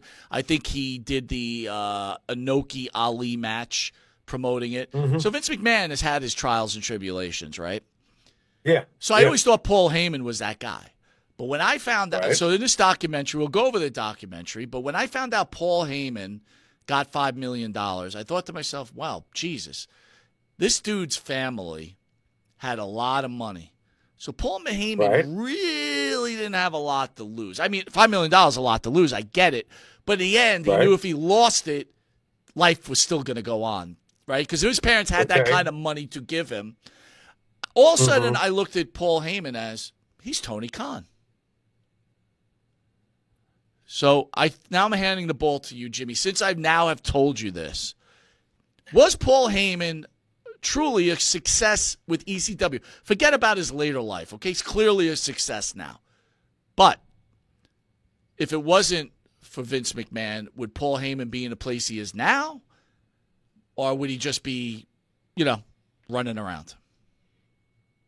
Okay, I'm going to probably confuse everybody, but I'm going to use a musical analogy here. Let's pretend that Paul Heyman, I'm going to draw a parallel. It's going to sound strange at first, but stay with me. I'm going to draw a parallel between Paul Heyman and Ronnie James Dio. Okay? What Paul Heyman was doing in ECW was his Rainbow time period. Okay? Dio started in Rainbow. Actually, Dio started in a much smaller band called Elf. But Rainbow was the first band that gave Dio the platform where people knew who the fuck he really was. Paul Heyman, through ECW, became his first Rainbow, his first platform where people, as a promoter, as a manager type, truly got to see what this guy could do. And I'm talking about his painting, not about being on a stupid walkie cell phone as Paulie Dangerously. What Paul Heyman did was painting. It's hard for me to explain other way.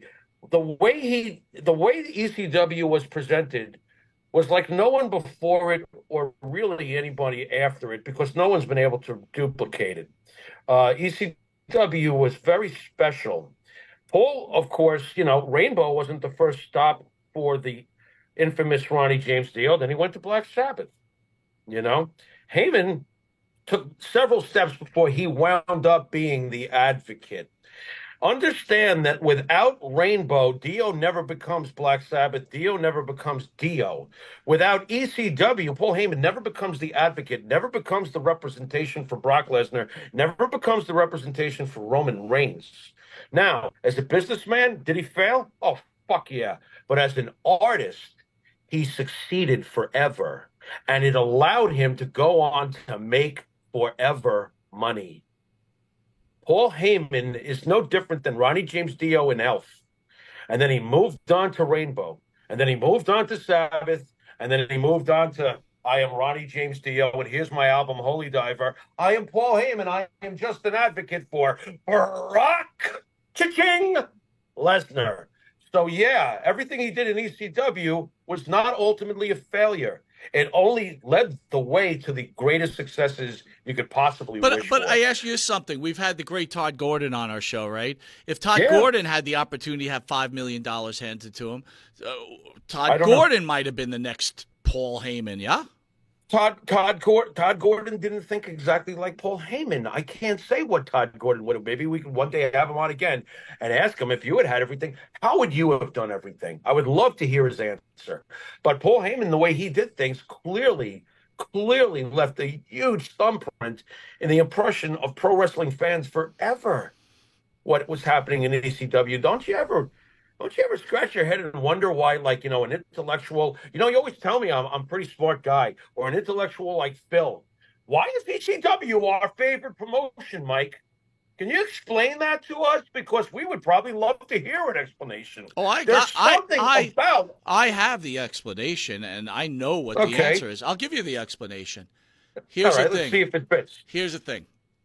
Yeah. All right, so again, I don't know Phil obviously as well as I know you, so I can only really speak for you, okay? Right.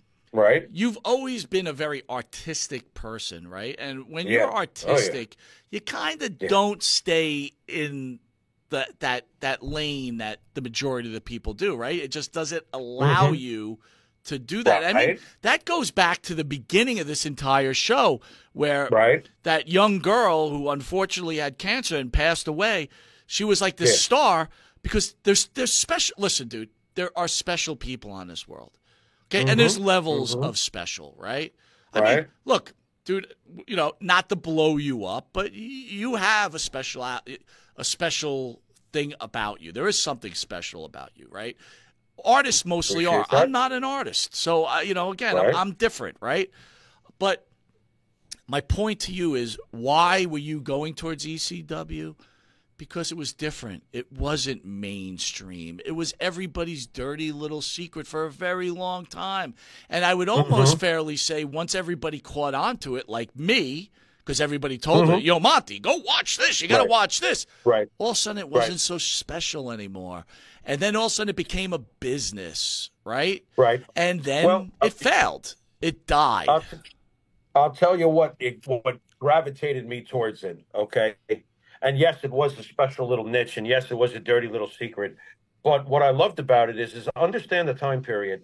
Not only is ECW is obviously first and foremost remembered for hardcore violence. Okay, yes, they were completely changing the way everything was done with tables, ladders, chairs. We all know what happened shortly thereafter with Vince adopting a lot of the things that ECW did on the hardcore approach. But this was the real thing that really caught me. It wasn't just the hardcore or the fact that they relied completely on their own original characters, because that meant a lot too. But really what got me was Rob Van Dam versus Jerry Lynn. Not only did this company have the most brutal matches, they had the best mat wrestling in the world.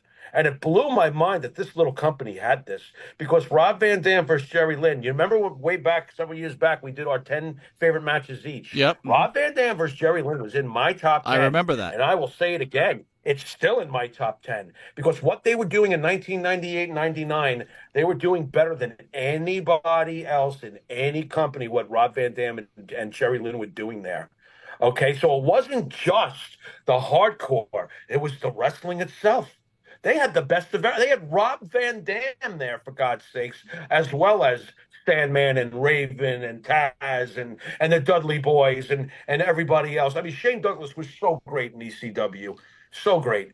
So they had all this stuff going on. Jimmy, quick comment from Foxy. I love this comment, okay? Foxy Yeah. says, ability Foxy. does what it can, talent does what it must. I love that. Right. Yeah, it's true. Listen, Paul was a crappy businessman. We've had many of it's no coincidence some of our favorite guests come from the ECW company. They're the best guys. They're the realest guys. But Heyman wasn't the best businessman. Heyman had great ideas, though. Heyman was a revolutionary as far as his ideas. He was a terrible businessman, obviously, but it all worked out for him in the end because his paintings became worth so damn much. Real quick, On an Jimmy, artistic level. RJ Hudson's asking, was Jeremy Sutton supposed to come on the show? Jimmy told me he's been speaking to texting Jeremy on Instagram, and Jeremy wanted to talk about Kevin Scampoli. We went over it, and I kind of nixed it, and Jimmy, being one half of the show, agreed with me. So, no, we will not have Jeremy Sutton on the show. Scampoli Yeah, stop giving out my number. I don't want anybody texting me anymore, Mike. Thanks. Scampoli is in our rear view mirror. So unfortunately, seems like a very nice guy, but we are not going. We got bigger fish to fry. We got a lot of big interviews coming up, and again, we got a lot more to talk about. Again, so we're going to move on from that. 3 things I got from the documentary, Jimmy. I'd like you to speak on. Heyman spoke about every moment of every second of every minute can be traumatic for a Holocaust survivor. His mother was a Holocaust survivor. And when she looked at Paul, she never gave him credit. And he tells the quick story of when she'd go to dinner with the father, who was a famous lawyer in the city. She used to say to him, and he was 7 years old, if I get in a car accident and me and your father died, move forward. Be ready at all times. Thoughts on that, Jimmy? You know, I remember one time I made the mistake of saying the word hate coming home after school. My grandfather was staying with us, and I said something about some kid in school. I hate so and so. And you know, being raised by Jewish folk, my grandfather got really serious with me, and then took me for a little private meeting about the word hate. I don't want to get into too much of it, but he basically told me, "You have no fucking clue what hate is. Mm. You don't use that word. I don't care if you hate so and so in school. Right. You know, that's that word means a lot more than you think it means. Don't throw it around like that." I was raised to always be prepared for the worst. Always. I guess they call that Jewish realism, but I just call it realism.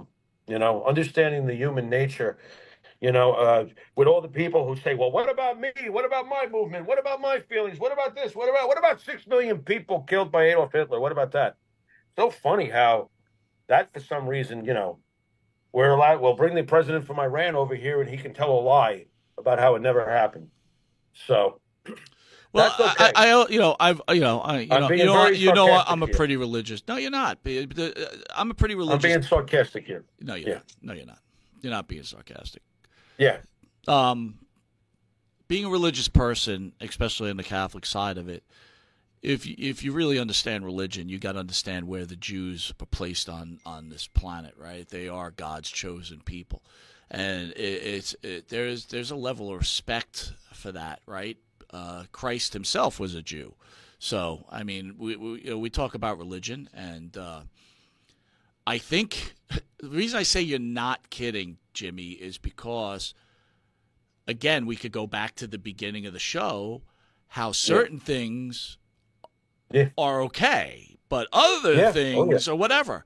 And, you know, what this country has seen in the last year, especially with the Jewish religion, the hate against the Jewish religion is disgusting. Right. To me, it's disgusting.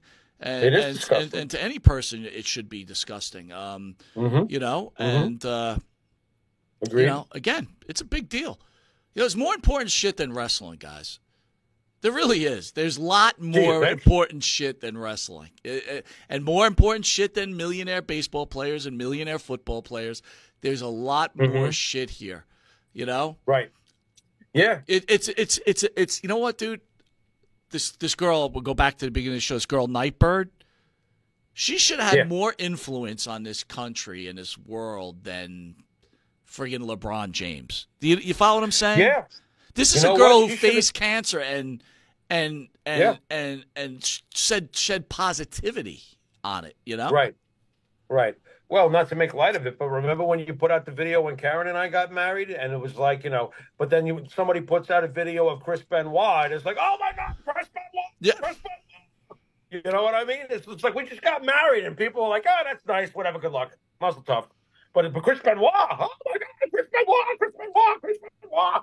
People are fucking crazy, dude. The girl that died of cancer, you know, the one with the amazing voice that you brought up at the beginning of the program, she should have been the one getting $212 million like Tua from the Dolphins just got without ever winning a playoff game. There you go, brother. That's a pretty good idea. $212 million, Mike, unbelievable, for 4 years.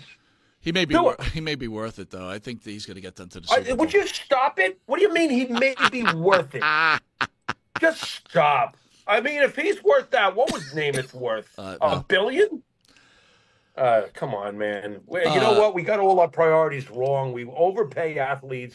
Everything is just way overrated. Hell, we overpay Hollywood. We should stop going to movies.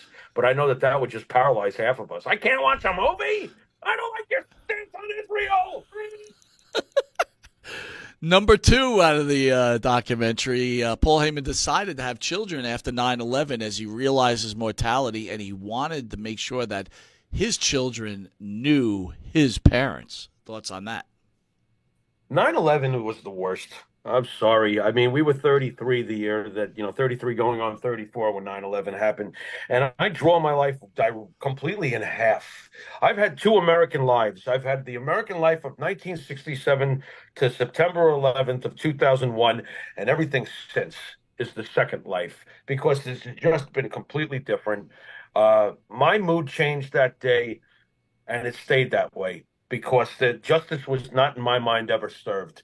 In the old days when evil showed its face, whether it was Hitler or Mussolini or Napoleon, whoever it may have been, they were wiped the fuck out. And on 9/11, we did not see them wiped the fuck out on September 12th or 13th or 14th. I mean, shit, Hamas has representatives now. Hamas runs governments, don't they? I get that. What the fuck is going on here? What is going on here? Okay, because you got to kill a virus. If you let the virus spread, and yeah, it's a virus.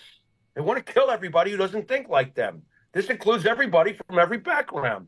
We should all be alarmed at this instead of liberal Lanny standing on the corner like screaming about their rights. What are you talking about? They'll blow you up. You don't look like them or think like them. You're going to defend them. They're going to kill you, you idiot. You don't recognize the ideology by now? It's like, seriously, the enemy is so obvious, and where they hide and who they're being funded by, to me, is pretty obvious too. You see, Churchill and Roosevelt would have gotten together on 9/11 and said, show me the terrorist list. Oh, look, 19 of the 22 names are from Saudi Arabia. Get the plane. Is the bomb ready? I got September 12th, the bomb gets dropped. Guess what? Oh, that was mean. You shouldn't have done that. What, so we couldn't save the lives that terrorism has taken for the last 23 years since? And that's going to take more in the future because you refuse to meet the bad guy with bad guy tactics? To beat the enemy, you must become the enemy. Hello, no one wants to do it. Do you really think we wanted to go in and do because what Jimmy, we we're had not to do? even we're not even doing it on the lowest level. You've No, got people that we're not. have trained their entire lives to be in the Olympics, and then you put them against a male. It's like, Right. what are you doing? We can't even control the lowest things. You expect us we're to gone. cover that? This is We're insanity. gone. We're gone. And I heard something recently too, and I thought it was, and I know it's true. One of the agents that was working behind the scenes was actually happened to be there when the interpreter was telling the leader of Hamas what Trump had to say to him. Now, this is when Trump was in charge, and Trump said, "Withdraw the way we ask you to withdraw. And if you harm a single head on any American, I will kill you." And the translator looked at Trump like, "You want me to tell him this?" And Trump said, "Tell him that." And as the translator was telling the leader of Hamas, "You better do this as we say, or we will kill you," Trump dropped an overhead satellite picture of the leader's house into his hands and walked out of the room. Because that's how you deal with murderers. Again, do what we say. you've got we're going to wipe your ass out. half of society wouldn't agree with you. I happen to agree with you, but I'd say No. unfortunately, You don't half tell of the guy society it's doesn't. okay to keep killing I everybody. agree. Okay? What is there to disagree with anyway here? So we All right, they're trying to kill anyone who doesn't think like them. We know. Period. We know that includes crazy liberals. And then we know that the final thing is that Paul Heyman, Jesus. after the WWE, was the great Brock Lesnar's manager on social media and beyond. I guess my point was this. Paul Heyman had it from the beginning, right? At 16 years old, he found his way into Madison Square Garden. He was in the China Club. He was promoting. But I will tell you this. Paul Heyman also had the hand of God on his side. If you gave me $5 million, I could tell you something, my friend. I could do a lot with that, and it would have been crazy. Right. You know what I'm saying? Right. So, again, Yeah, I'm not right. trying to downplay the talent Paul Heyman is. All I'm saying is he's no Vince McMahon. That's what I'm trying to say. He's No, of not course even he's in not. that playing field. No, he's not, because Vince was not only, more often than not, whether people like to hear this or not, that's too bad. But more often than not, he was a creative genius, and he was pretty much always a business genius. Paul was a creative genius with lousy business sense. You know? All right, So here's, it's here's just, a you know, really there's really no important. comparison. Here's a really important subject. Abe, you got to put up the racy photo. Can you find it? Samantha what? Irvin broke the internet again after bearing God. all her Who cares? all cares, dude. My God, don't on social care. media. In What- just a what few did she weeks do? after Show driving the her internet ring rope? wild in a racy photo, Samantha Irvin's got a step further and went almost entirely nude on a Wow. Hump Day series, dude. Whoopee. My That's God, great. dude. I'm telling That's you, great. it's shut. Look, despite only being posted 9 hours ago at the time of writing, the photo was already attracted 220,000 likes. Oh, I'll show you. I'll drape my hair over my nipples and get 220 views just you watch. Abe, I think if There you you go, just right put Samantha Irvin, like, naked I picture won't or see it something. anyway. Who cares? Oh, you'll see it on when you Big watch deal. it after the show. Dude, Oh, Samantha yeah, Irvin big is deal. smoking, dude. Would you stop it? Who cares? There it is. Oh, my God. Ugh, He's putting God, it who up. cares? I just have to take a moment, That's Jimmy. great. I have to take a moment with this. Yeah, right. And as you look at that, Mike, I want look at the picture. Hey, leave the picture up. Mike, as you're looking at that, I want to do a voice for you while you look at her. Go ahead, look at her and think about how hot she is. Go ahead. I'm thinking. And my name is Joe McHugh. Oh, stop it. Will you What do you think? please? No. No. What do you think? I'd rather have Joe McHugh any day than that damn hawk. Samantha Irvin's a goat. Stop it. Oh, stop. She's not the GOAT. Get out of here. You're delusional. Stop it. In AEW news, Bryan Danielson puts his career on the line against the championship at All In. Thoughts on that? Bryan Danielson going to retire if he loses. What do you think, buddy? Good, retire because I'm already not looking forward to hearing you complaining about your headaches 10 years from now. You know, just retire. Stop it. Who cares? Oh boy, Bryan Danielson. Is it Will Ospreay? Is he fighting Ospreay again? You should be in a much more jovial mood, man, considering you're at the gathering right now. I'm trapped in a Hilton hotel without the ability to smoke cigarettes right now. You know what? do you think's gonna happen? I was worried about. You're so used to smoking What do you during the think's show. gonna happen? Oh my God. Mercedes Moné says Camille is a new member of the Moné Corporation in AEW on July 24th episode. Camille made her debut allied with the TBS champion Mercedes Big Moné fucking attacking deal. Britt Baker. You're not impressed with Camille, huh? Press with any of these jabronis, a bunch of crap. Who cares? Wow. Yeah. Oh boy, Sasha Banks is going to AEW. She's gonna move the needle. She's gonna move the needle. You'll see. Mercedes Moné. Oh, but this plays into her CEO thing, and she's gonna start a faction. Yeah, subtraction faction is what it should be. Wow. Because they're subtracting viewers by the week. Who cares? I don't care at all. Mercedes Moné, you suck. You know how I know you're Lame. funny when Abe chuckles in the back. I know you. Yeah, I you know. hit a I good can always one. hear Abe bellowing in the background. All right, It's kinda man. funny. Here we go. Yeah. We're reaching the end Yeah. of the show. SummerSlam Yeah. this Saturday. By the way, Monty DeFaro will be doing a SummerSlam post show at 11:30. Me and No, I Jimmy won't. were on. Well, I will you're at the not. gathering. You're taking pictures. You're gonna have a good time. Yeah. I Um, won't even be able to see the damn Catch thing. Jimmy probably and live. I on ESPN where we gave our predictions, but now we're doing that on the Monty DeFaro show. Me Yeah. and Jimmy both had over 24 hours to maybe rethink about what we think. So, I take it back. well, you can. You still have that right. That's the best part of this, right? Okay. United Okay. States Yeah. champion Paul Logan against LA Knight. How's this turning out, buddy? I'm afraid they're going to give it to LA Knight, but I wouldn't. I want Logan Paul. So, what? I got to make a prediction. I'm making observations. Wait, who do you think's going to win? So my thought process is this. I think we discussed this on ESPN, right? Got to give it to LA Knight. Can't have They're not- too many title changes, dude. Yeah, but what are you going to do with LA Knight? What are you going to do with him? He's got to win the belt and then let Logan go on to Cody. All right, so then you're saying Orton doesn't turn heel then? Why am I saying Orton doesn't turn heel? What, Well, if Orton should Logan be the next Paul's going program? on to Cody, then what do you do with Randy? You know what I'm saying? Yeah.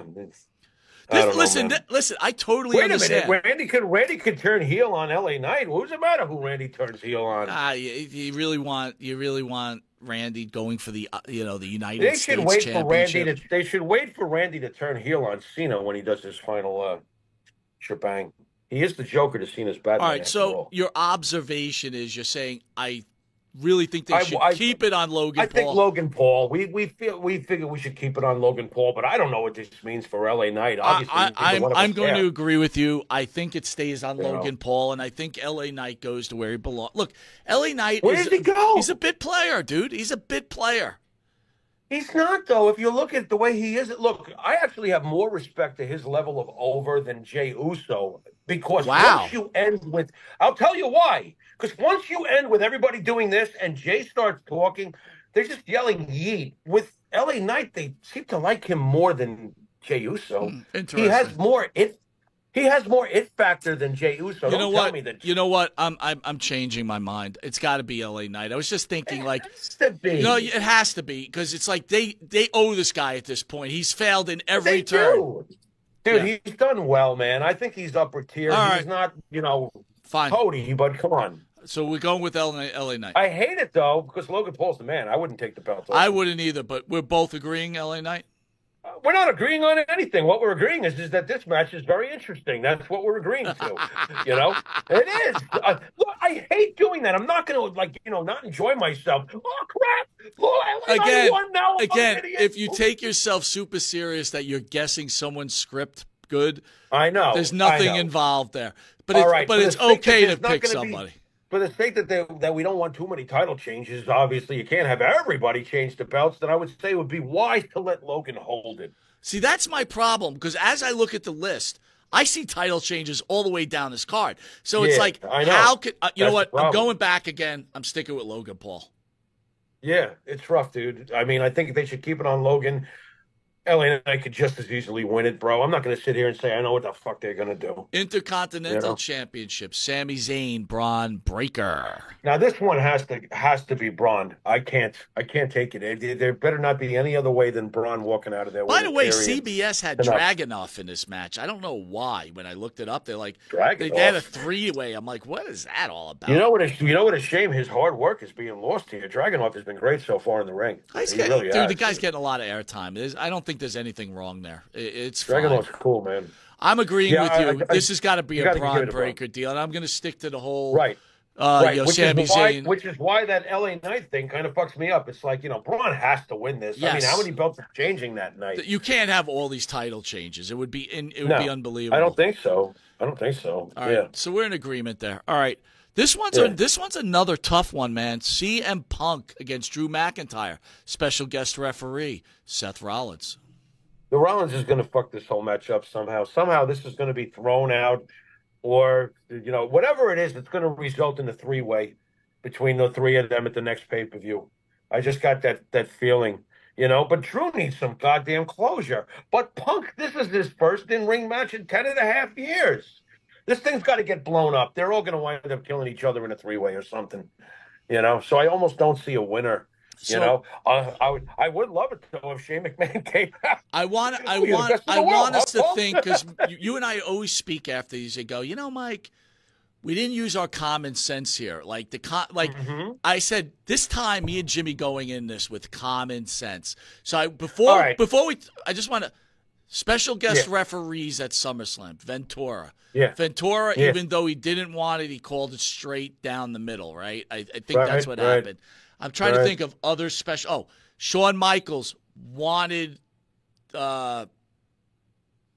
Undertaker to win, but screwed up and hit Undertaker and that. So Seth hates both these guys. I know this is a tough. So here's your deal though. Common sense. LA Knight. Common sense. Yeah. All right. What was the match we just went over? Braun Breaker. Common sense Breaker. So far, common sense LA Knight, common sense Breaker, common sense Drew McIntyre. But if you went on common sense last time with Drew McIntyre, Punk ran out. And you add in the fact that this is Punk's first in-ring match in 10.5 years in WWE. Is he going to lose it? I'm going with them turning on Seth, and they both beating the crap out of Seth. That Seth gets so involved and it gets blown up, and we get the double DQ. I think the whole thing's going to get thrown out and turned into a massive brawl, and they'll be back for Bad Blood. Agreed. All three of them. Agreed. But I'm still sticking with Logan Paul. Right now you see Braun Breaker winning the title. Yeah, he better. Oh, my God. Yeah. All right. World Heavyweight Championship. Damian Priest against Gunther. Gunther. And you know what's weird? The Judgment Day right now is so fragmented. There are a couple of faces in the group, and the rest are bad. They're heels. So this has all got to break apart one way or the other. Agreed. Gunther is the man, and this is payback for having to put over Sami goddamn Zayn. So let's go with Gunther, and Gunther, by all means, do this for this beautiful sport. Beautiful. And I'll stick to the point that earlier in the card that Damian Priest will somehow get involved in the Rhea Ripley match, but on the face side to help Rhea. But somehow Judgment Day is going to beat the crap out of Damian Priest. And so Priest will go into this match not 100%, and that kind of gives Priest that out. Finn, Dominic, and Liv are going to be good buddies. Absolutely.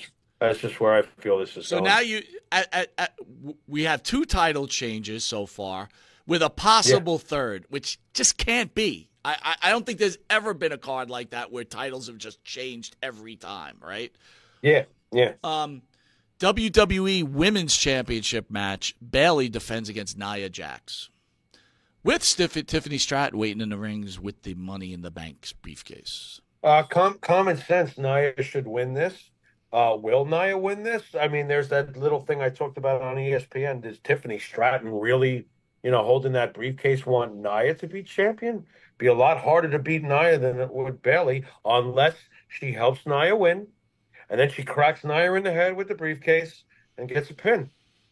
Are we doing that yet? I like your idea that you came up with. I don't know if you said it on ESPN or you're talking about it afterwards or both, but that Nia gets her flowers, like you said, and Tiffany slowly, they stay friends, but start to show hints of maybe right. No, you know what I mean? Bam. So I'm going to go with that. I do think that common sense Nia should walk out of there with that and let that play out for a while. This is the one I feel everybody's expecting the Stratton cash in. It's too early. It's too early. They're going to build I'd like this. more out of it. And this is the one title I'm 100. Like when we come back this week, again, this is the one I guarantee Bayley's not coming out champion. This one, Nia is going to be champion, and she's going to have her little henchman Tiffany walking with that case, and eventually it's going to happen. To have Stratton cash in on either Bayley or Nia on Saturday. Is number one, it's a bad move. It's just a bad move. It's just instant gratification. What do you do after that? Yeah. This one I'm guaranteeing is going away. We're saying it, Jimmy. This one, I agree. The other women's championship, the world championship match, Liv Morgan, Rhea Ripley. Good stuff. Liv's going to be with the Judgment Day. The Judgment Day is going to. Rhea will be gone, and so will they're both. Rhea and Damian obviously are both been acting more like faces anyway. Damian's an interesting face. I don't know what to make of Damian, but Rhea's clearly loved by the fans and everything like that, while the other half of Judgment Day is totally despised. I feel like Rhea's, Dom and Finn, especially Finn, he's going to help her. Liv's going to somehow get out of this, and she's going to join the Judgment Day. I mean, that would be great script because Liv is a great villain. And it would make for great, Rhea going nuts and going after the Judgment Day with, who knows how that'll play out, but it'd be pretty cool. So let's look at the other way. If Rhea was to win the women's title, you'll be ending probably one of the greatest storylines that we've seen, if not ever, a long time. Yeah. So I agree with you. This one, Coach said it the right way, Jimmy.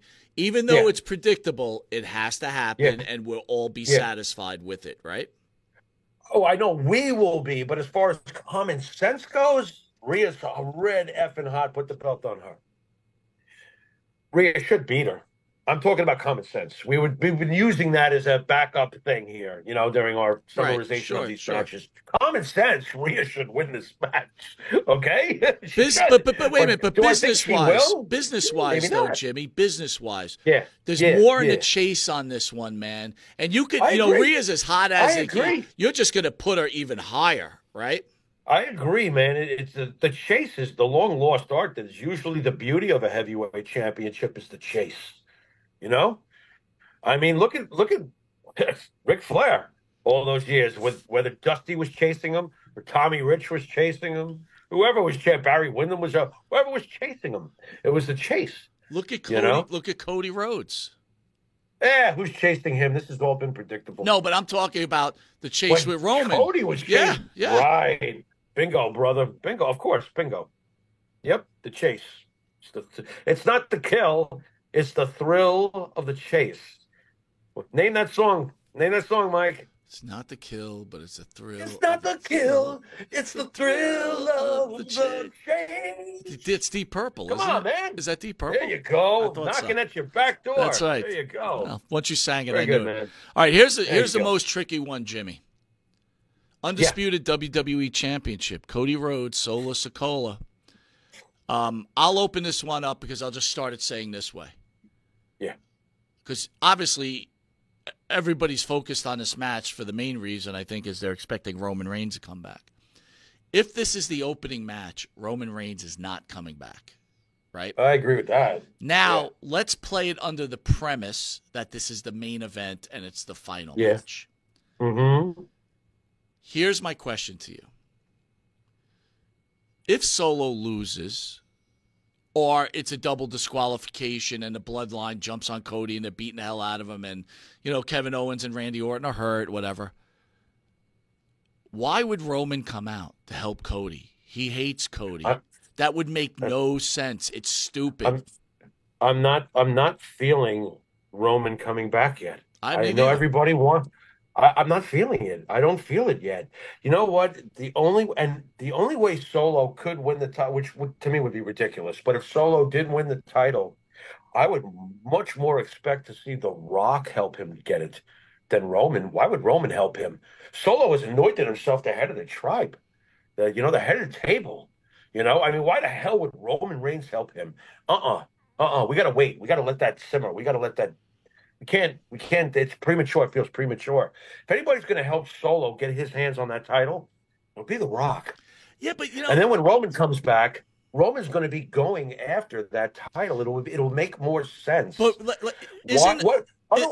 let me ask you something. Hold on. Isn't the money in The Rock, though? Like, I'm fully the money's in anticipating The The Rock. Rock is going to come back and beat Cody Rhodes for this title before WrestleMania. I don't feel that. I feel like WrestleMania. I don't know if you'll ever get your Rock versus Cody Rhodes. No, I think that I'm talking Roman Rock, right? But See, I don't. The only way for that to happen is somehow for Roman to remain away from, the whole faction, and just be. What is he going to return? Which is Tim and Paul Heyman.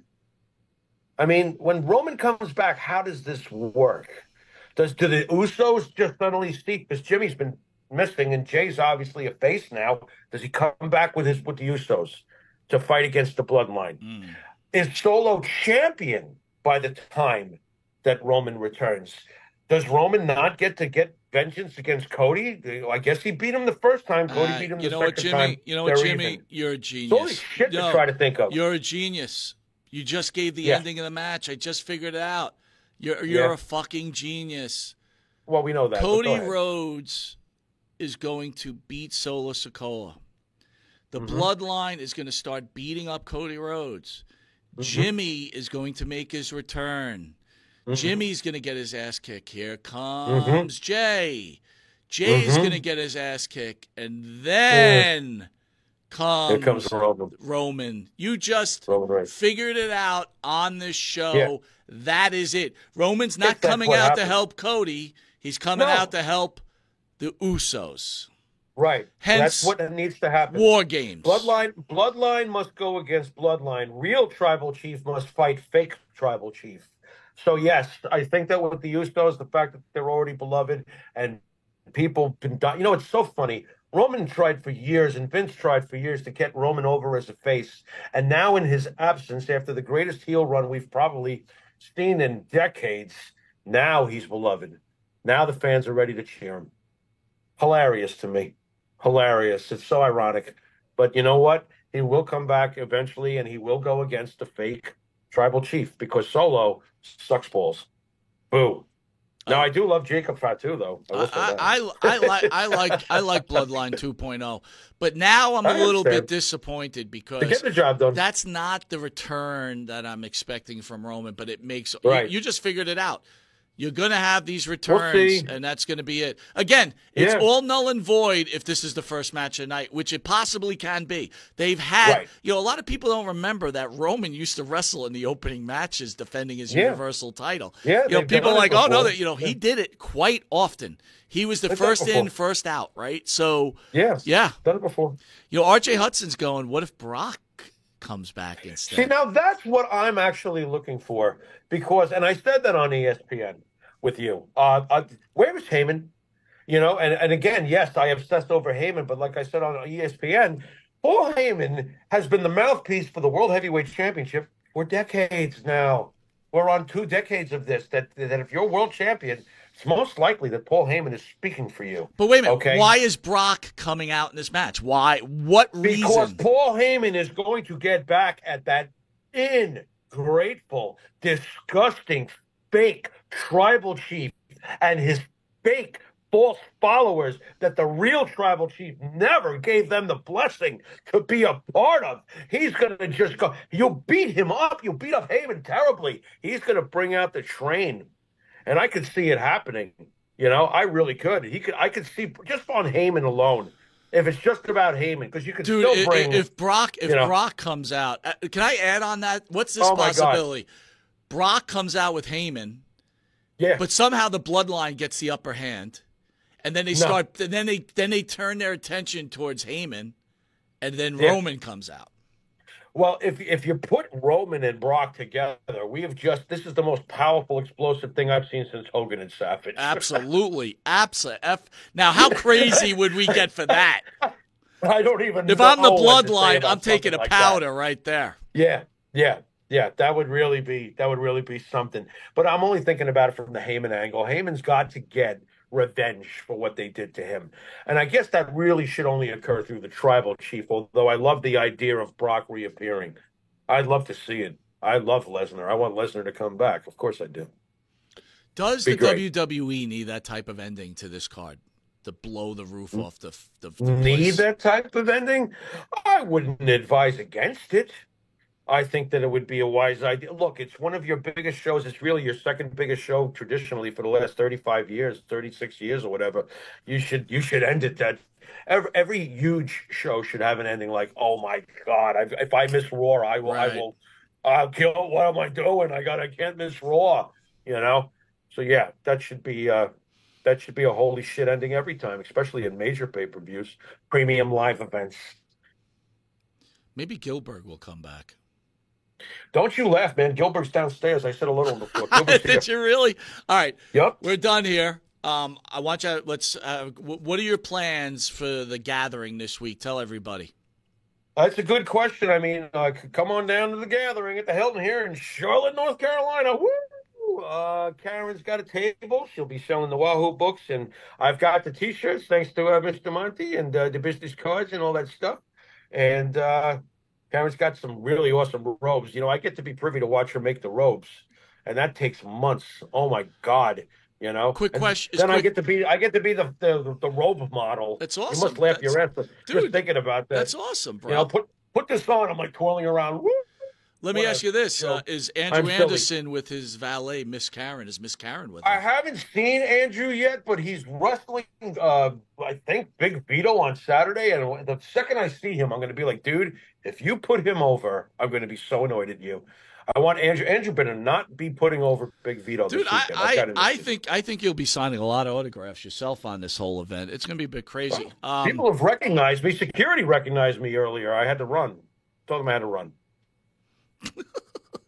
I want to remind everybody next week we got Hall of Famer DDP will be joining Monty and the Pharaoh, and then the following week have a surprise guest. It's me.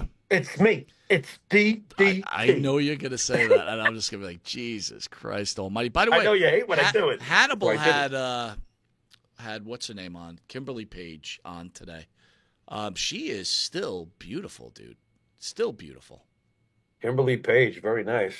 And what's I amazing hate is Hannibal. they're He's Hey, inedible. is Hannibal there? Oh no, he's still on house arrest. That's right. He can't get out. I of don't his think they house. would have let him into the state, to tell you the truth. He's still but that's living with okay. mommy and daddy. Is he? Yeah, 40. Wow. 40 something years old. Man, living with mommy and daddy. unbelievable. That's rough. But he's big That and really strong. is. But he's big and strong. He is? Yeah, he's big and Well, strong. he's a growing boy. Give him a little credit. He's big and strong, but he lives with mommy He's a and growing daddy. boy. That's He lives with great. mommy and his daddy and his little dog Piper. Mommy, there's an airplane up in the sky. I knew you. This is really bad, dude. Oh It's my really bad. God. I'm quoting Pink Floyd, The Wall. Oh That's my great. God. Dude, we got to make a video of Right. Hannibal doing that. Mommy, there's an airplane in the sky. Oh my God, that's terrible. That is a Say classic. his name, and he appears. I believe in Joe Hendry. Dude, that guy's the man. I Dude. don't know what happened. I got the Joe Hendry bug. What's happening I here? think everybody's got the Joe Henry bug. Dude, Anyway, take that guy's smile, man. What a profile. He's a that winner. whole gimmick when they play the song, he turns around and shows his face is I badass. know, It's just right? badass. It's badass. You just gotta know you're great. Like if he watched that on playback, he was like, "Yeah, I'm great." And by the yeah. way, you know what I saw on YouTube? You know. Tommaso Ciampa in the WWE with like hair. I guess he played a lawyer. My God, Oh, God, what a good looking guy. I forgot about that. What a with those good with looking those guy. with those piercing blue Champa eyes. Oh my God, what did he You're do to making himself? me nervous, Mike. What did he Making me a do little to nervous here. himself? Nothing. He looks like a psycho when he has that one certain look. I mean, look how different Karrion Kross looks with hair compared to that other look.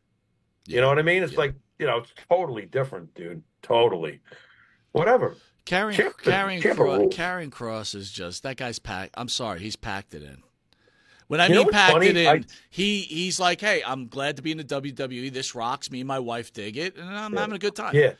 He's not one of these guys that wants a title. You know what I'm saying? Every time I see Ellering with them, I can't help but think that Ellering's thinking to himself, well, they're paying me a lot. I have no idea what the fuck I'm doing here, but I'm here. No, I'm I Paul Ellering. feel like this. I feel like Ellering's got that paper in his hand. He's telling him, don't worry, I made the Road Warriors what they are. You guys are just like them. Yes, he is. I'm telling you. He's blowing smoke so much up their ass. You guys, you remind me of the Warriors when they were younger. You're going to be great. I'm telling you right now. Because I think that this is why he's in the company. Paul, my grandkid needs braces. Can I, Yeah, okay, Ellering, you can come on for a year or two. It's all right, He needs braces, really expensive braces. And I can't think of any other reason. Let's not Paul forget Ellering about is there. Scarlett. It's like you took one of the hottest women on the planet and you made her plain. Right. Yeah, plain. Right. You made her a brunette. Right. Yeah, you're plain now. Dude, remember how much you loved Camille? Now she's with the CEO of shit. Yeah. It's like she never went anywhere. I thought she might go somewhere. Wait a minute, wasn't she with Aldis as far as on screen for a while there? Camille? She might have been, yeah. What the hell? How did she not wind up on SmackDown or something? Oh, that's right. Aldis doesn't wrestle anymore. I don't get it. What are you going to do? All right, Jimmy, from The Gathering, send us out, buddy. You've been watching Monty and the Pharaoh, and until next time, from Charlotte, North Carolina. Later. I want to tell everybody we love you out there.